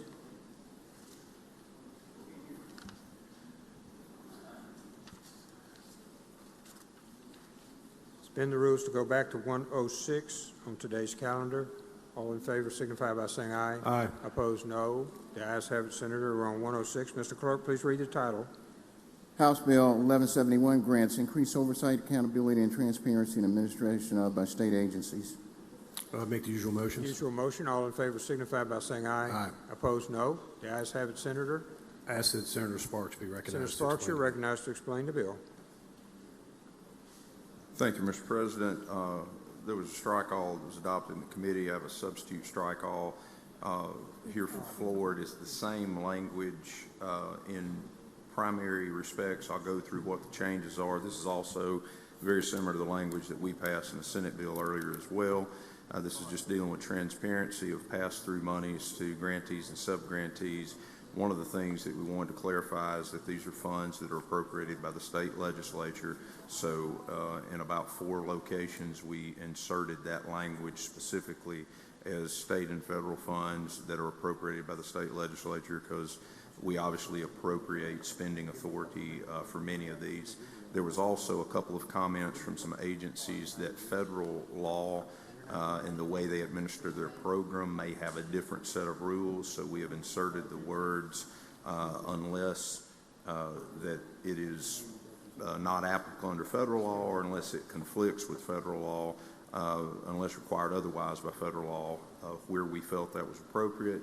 And then we changed the effective date to January 1 of 2027, again, at the request of some agencies, just to make sure that they had time to get theirselves together. So those are the technical changes that are a part of the strike all substitute amendment that I would be glad to yield to any questions. Senator Bryan, for what purpose, sir? A question. You for a question, sir? I yield. Yeah. Senator Bryan, you recognize. Does this include the entities that receive funds under what we call the project bills? It would include anyone that's a non-governmental organization. So in some cases, yes, in some cases, no. Well, for example, some of these funds go to volunteer fire departments. So does that mean that the volunteer fire department that gets a couple $100,000 in state funds would be included in this bill? I don't think they would, Senator Bryan, because that money actually doesn't go directly to the fire department. It goes to the county. I think that a lot of their reporting and audit would be based on the county, because I don't think we can do direct appropriations to that entity. And they're not actually receiving a grant.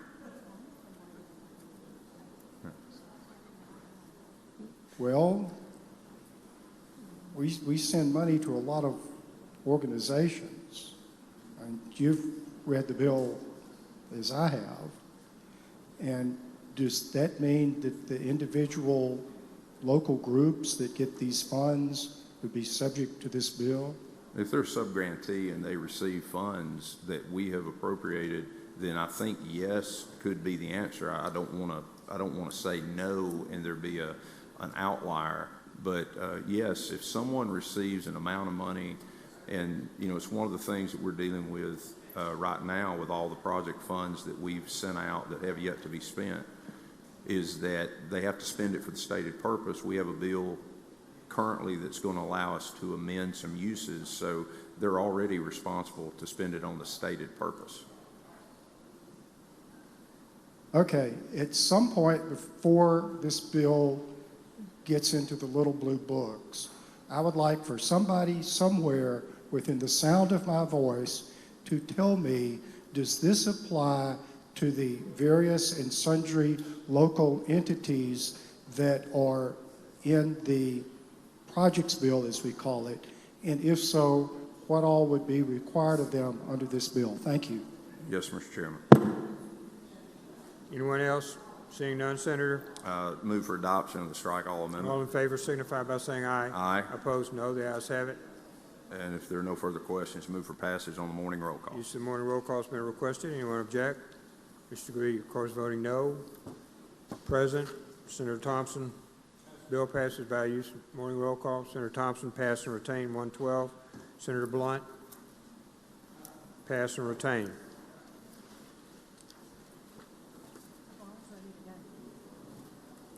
Just one moment, please. We're towards the end here. Just one moment.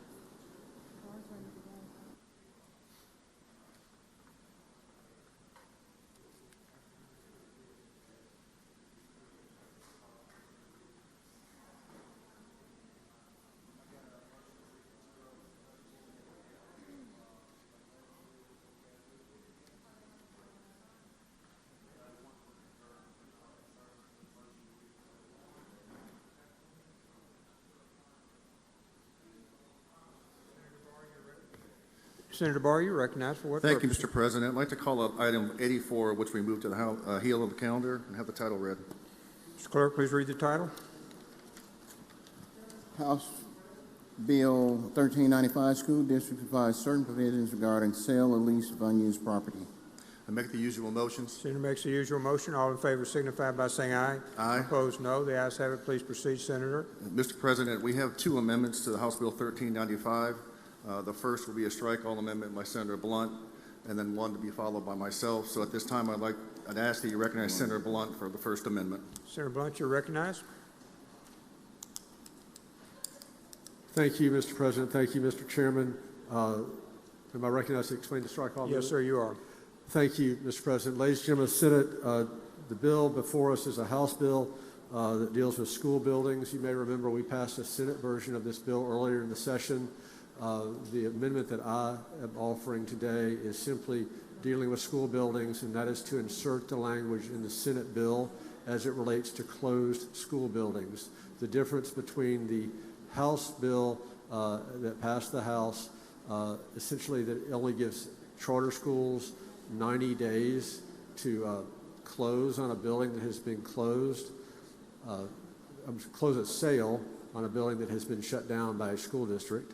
The Senate version allowed more time for charter schools to exercise their first right of refusal and to purchase a building if they can come to an agreement with the local school district. Our purpose in this is simply to give more time for the charter schools to exercise that right if they do that. So the amendment is strictly to restore the Senate's language, which gives a charter school 12 months rather than 90 days to purchase a closed school building in negotiations with the district. That's an explanation of the strike all, Mr. President. At this time, I'd like to ask that you recognize the chairman, who I believe has an amendment to the strike all. But I am happy, before I yield to the chairman, to answer if there are any questions on the buildings portion of the strike all. We see no questions, Senator. Thank you. Senator, you're recognized. Senator Barr. Thank you, Mr. President. My amendment to Senator Blunt's strike all is this. If you recall, the first day of the session, we discussed Senate Bill 2001, which was the teacher pay raise. And that indicated that if we had the money and we had got later in the session that we would revisit the issue. Well, my amendment is that. And so what you have before you, or you don't have before you, you should have on the screen, is a teacher pay raise of $6,000. You'll also have a pay raise for SPED teachers of a supplement of $3,000 on top of that. And you also have a $2,000 teacher assistant pay raise. Now, that is quite a bit, but however, keeping the budget in mind and how we have to focus on meeting our constitutional duty of balanced budget, we are not doing that all in 1 year. We are breaking that up into 3 years for our teachers and our SPED teachers. So if we could scroll to line 15 to 60, you can, on the screen. One moment. 15 to 60, please, sir. Okay. So the beginning salary currently for a teacher is $41,500. In year two, the first year of the pay raise will jump $2,000, then $2,000 more in year two, then $2,000 more in year three. And by the end of year three, the starting salary for a teacher is $47,500. And you can see that language on lines 53 through 60. Okay? And then regarding the SPED teachers, special education teachers, their supplement, that language is on line 61 through 72. And like I said, that's a $3,000 supplement, and then it's broken up into 3 years, $1,000 per year, in addition to the additional $2,000 they'll be getting. We really want to focus on SPED teachers. The House put forth that in their bill. We thought it was a good idea, so we incorporated it into ours as well. And then on line 425, we addressed the teacher assistants. They are going from $17,000 to $19,000, as we put forth in our original 2001. We also put the language in it from 2001 that says the districts can't pay them less than they are paid now, or they will face the punishment of having their funding formula reduced by each day of not paying the TAs their basic level. And then on the section that 2001 we also incorporated into this amendment is the intent language on line 460. If you have that, line 460 basically has the intent language for our professors that they get their $2,000 raise as well. Now we've already passed that appropriations bill, so that is the statutory language to help with that as well. You know, we would have liked working with Senator Hobson, Lieutenant Governor, we would like to have done this all in 1 year, but we have some big numbers coming. We don't have the Medicaid number yet. We've heard anything from 200, 300, upwards of $400 million, and so we haven't got that number yet. And so we were kind of hesitant to do all that in 1 year. We were looking at the PERS increase. We passed our bill to $500 million, and then just the other increases that the other agencies have had. So we thought that that would be the best way going forward to present with you. And that way, teachers have an idea for the next 3 years what their salary is going to be, instead of just doing a 1 year pay raise. We do have a fiscal note for that. If we could put that on the screen. If you can look at that, that is $109,508,288 for the first year. And by the year's end, and the full pay raise is incorporated, $328,524,864. We put a lot of thought into this. Like I said, we would like to do more at the front end, but being cautious and prudent as we do over here in the Senate. This is what we came up with, and we think it's the best way going forward. And so with that, Mr. President, I'll yield for any questions.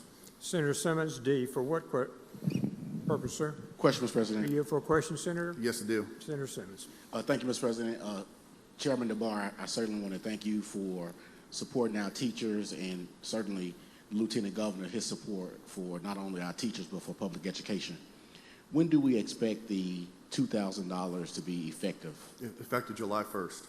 Thank you. And there is no reverse repealer in the bill, so we would hope our colleagues at the other end of the hall would, realize that this is kind of where we're at, and they would hopefully to concur and send on to the governor. I hope so too. Thank you, Mr. Chair. Thank you. Thank you, Mr. President. Thank you, Senator. Anyone else? Senator Wiggins, for what purpose, sir? Question. Do you have a question, Senator? Yes, I do. Senator Wiggins is recognized. Thank you, Mr. Chairman. Thank you for your work. I'm looking at the fiscal note, and you may have touched on this, but I note in there that it states that the calculations assume the pay raise is not in the student funding formula, and so that they can send that. Can you send it to the districts? Can you explain that? Yes, I can. It's a good question. So generally in year one of the newly enacted pay raise, we keep the money outside the formula. And the reason we do that is because that directs our districts to use that money for the pay raise. If you put it in the formula now, it's a lump sum. The districts are not required to spend that money on the pay raise. They can spend it wherever they see fit. And so what we generally do is keep it outside the formula the first year, and then move it inside the formula the next year, because that way the salaries are already moved up because of the raise. And so that's why we want to make sure the money goes to the teachers. So that's why we keep it outside the formula, Senator Wiggins.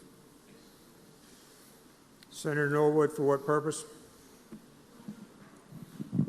Question, Mr. President. Do you have a question, Senator? Yes, I do. Senator Norwood's recognized. Thank you, Mr. President. Thank you, Senator Barr, for your efforts on this. At one point, we had a problem with the districts getting the money and the teachers' assistants were not. So there are provisions to make sure that the money will go to those. Yes, correct. If you look at lines probably 404 to 421, if I can get those up on the screen, that's the language that says that they have to use this money for TA raise and they can't reduce it. And there is consequences for doing so in that language. Thank you, Mr. President. Thank you, Senator Barr. Thank you, Senator Norwood. Thank you, Senator. Seeing no, Senator Dupree, what purpose? Question, Mr. President. You have for a question? Yes, I do. Mr. Chairman, on this bill, 400 and some pages, are there other things in there that we need to be considering other than the raise? This bill's not 400 and some pages. This is a standalone? This is a standalone bill. That's one thing we've talked about on this side of the chamber is we want to have one issue per bill. Good. Now, unfortunately, we had to combine Senator Blunt's bill, but we kept it short. That way, it's an up or down vote on a teacher pay. That's fine. Standalone, that's all I need to know. Thank you, sir. That's correct. Thank you. Anyone else? Anyone else? Senator Suber, for what purpose? Question. You have for a question, Senator? I can't hear you. I'm sorry. Which one? Senator Suber is recognized, ma'am, right now. We'll catch you in just a second. Senator Suber? A question. Would you A question? Yeah, I'll yield. Oh, in the previous bill that the House has sent over, it had occupational therapists and school psychologists. Are they in this bill also? No, they are not. We debated that. We looked over it. Just to be cautious at this point, we decided to leave it out. Now, it could be put into some other bills. The likelihood of that probably is not too high, just because we're looking at a high fiscal note for this. But it's definitely something we're looking at, and we may try to, if we can do something, we will. We'll just say that. Okay, because you and I had talked, and I think there's another group or two that might need to be included if those were in there. So. Right. Well, it was the three: the OTs, the PTs, the school psychologists. We're fully aware of that. We appreciate what they do, but I think if we're getting in this, this pay raise, I think that's going to help a little bit, and maybe we can look at that in the future, depending on the revenue sources and things of that nature. Yeah, because I know a lot of those groups are kind of based off the same scale, but Right. I appreciate all the work you've done. Thank you. Yeah, thank you, Senator Suber. Thank you, Senator Suber. Anyone else? Anyone else? Okay. Senator Blunt, for what purpose? Question. You for a question, Senator? Yes, I do.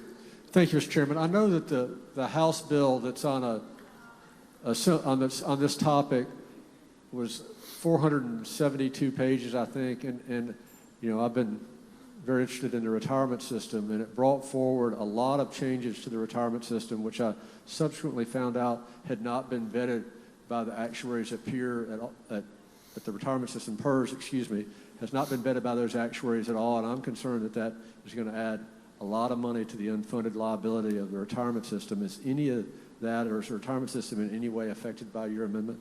No, my amendments deal strictly with teacher pay. Okay, thank you. Teacher pay, teacher assistants, and so forth. Thank Now, you. that PERS will be addressed, to my understanding, and I'm not the expert. I'll leave that to Senator Sparks and others in the Finance Committee, but I think we're looking at ways to move PERS forward in another avenue. Thank you, Senator Blunt. Any other questions? Seeing none, Senator, we're ready for your amendment. Mr. President, I ask that we move for adoption of the amendments by Senator Blunt and myself by use of the morning roll call. Or move for adoption. Move for adoption first. All in favor signify by saying aye. Aye. Opposed, no. The ayes have it now. Mr. President, if there are no questions, I move for adoption of the strike all. One moment, please. You got him? Okay. She says we're right, Senator. That's good. The use of the morning roll call. No, he had adopted it.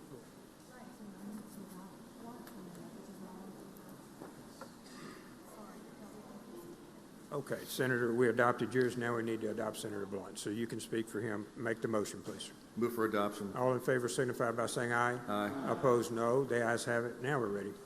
Mr. President, I ask that we move for adoption of the strike all. We've done that, Senator. Okay. We're ready. We're ready for the motion. All right. Move for passage by use of the morning roll call. Use of the morning roll call has been requested. Anyone object? Wish to be, of course, voting no. Present. Seeing none, the bill passes. Thank you, Senator Barr.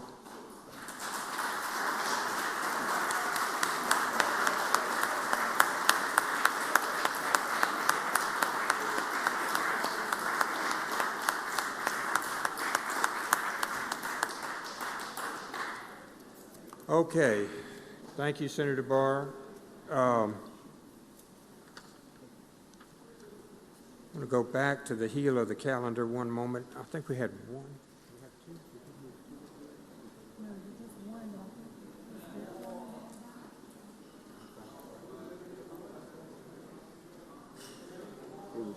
Okay, Senator Hickman, for what purpose, sir? Inquiry, Mr. President. Please proceed. I was just wondering, was the Senate also going to have a press conference about our teacher pay raise? No, I'm just kidding. Strike that. Strike that. I'm sure it would be very well attended. Thank you, Senator. Senator DeBar. Thank you, Mr. President. I think a lot of credit goes to you as Lieutenant Governor for pushing forward that teacher pay raise, but also Senator Hobson for finding the money, because otherwise, if we didn't have the money, we couldn't have done what we just passed. Yeah.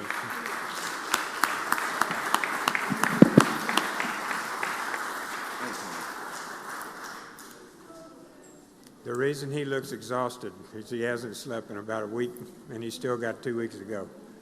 Okay, now, one moment, please.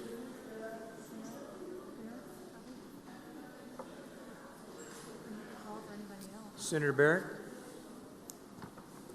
We're towards the end here, so if anyone wants to bring anything up on the calendar, we need to do so. Senator Barrett? Thank you, Mr. President. I ask to suspend the rules, go to item 31 on today's calendar, and ask that the title be read. One moment, please. Motion to reconsider.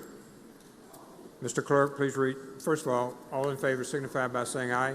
Aye. Opposed, no. The ayes have it. Motion to reconsider. Senator, please read the title. House Bill 1716, Mississippi Main Street Revitalization Grant Program Act, revised certain provisions. Thank you, Mr. Secretary. I make the motion to table the motion to reconsider. All in favor signify by saying aye. Aye. Opposed, no. The ayes have it. Thank you, Senator. Yes, sir. Anyone Mr. else? President, one more, Mr. President, if I could go to item 54, suspend the rules, excuse me, go to item 54 and ask that that title be read. One moment. Everyone look, please. Item 54. Page 6. Motion is to suspend the rules. All in favor signify by saying aye. Aye. Opposed, no. The ayes have it. Please proceed, Senator.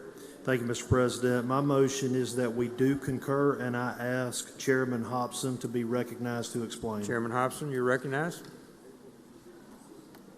Thank you, Mr. Chairman, and thank you, Mr. President. This is very similar to a bill that we've already passed this session. It deals with the Yazoo area and a levee that is being constructed by the Soil and Water Commission. There was $100 million that was given by the federal government, and we just have to give them the authority to spend that money to build the levee. The House made one change to this bill to state that they have the power to cede the rights of ways and levees and the maintenance, management, and control thereof to the federal government. I think the plan for them is once they construct the levee, they're going to turn this over to the Corps of Engineers to maintain and manage. And I agree with that change and am happy to support that change. So I'll yield for questions. If there are no questions, I move that we do concur. Seeing no questions, motion is to concur. All in favor signify by saying aye. Aye. Opposed, no. And then we'll need to do the morning roll call. Anyone object? Use of the morning roll call. Anyone object? Vote present. Seeing none, the bill passes by use of the morning roll call. Okay, anyone else? Anyone else? One moment, please.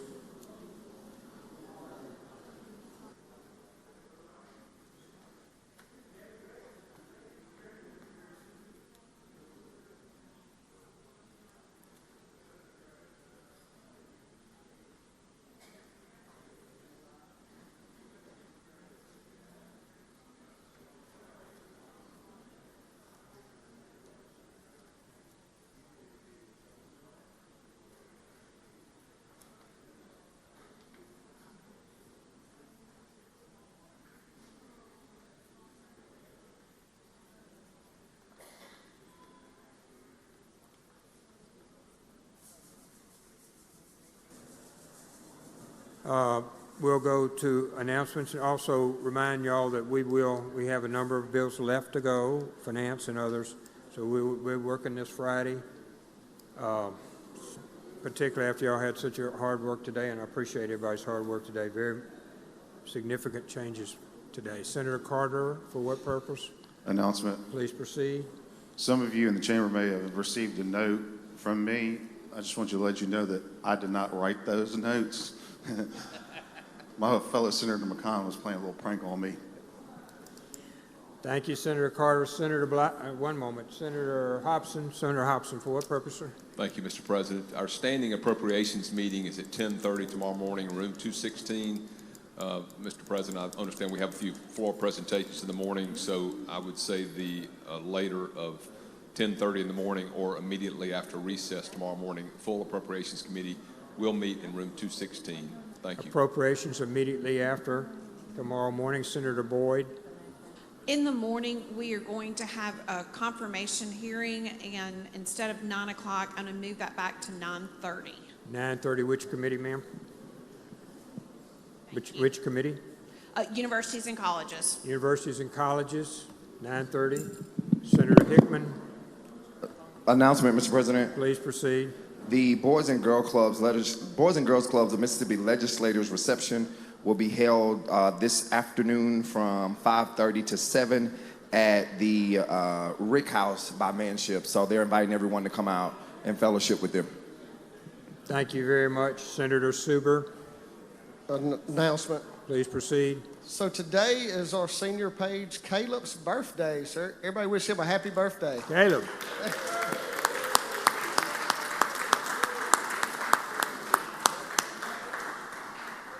That's you, Caleb. Happy birthday. All right, Senator McCon, Adjourned member. please proceed. As we adjourn today, I'd ask the Senate to keep in your thoughts and prayers the family of Rod Valentine, who is the uncle of my father-in-law in Florence, Alabama. So thank you. Thank you. Senator McMahon, Adjourn in memory. please proceed. Ask from the Senate adjourn today. We adjourn in memory of Philip Van Devener. Thank you. Anyone else on announcements? So appreciate everybody's hard work today, particularly Senator Barr and Senator Hobson. Senator Blackwell, Thank you, Mr. President. I'd like to make an announcement first. please proceed.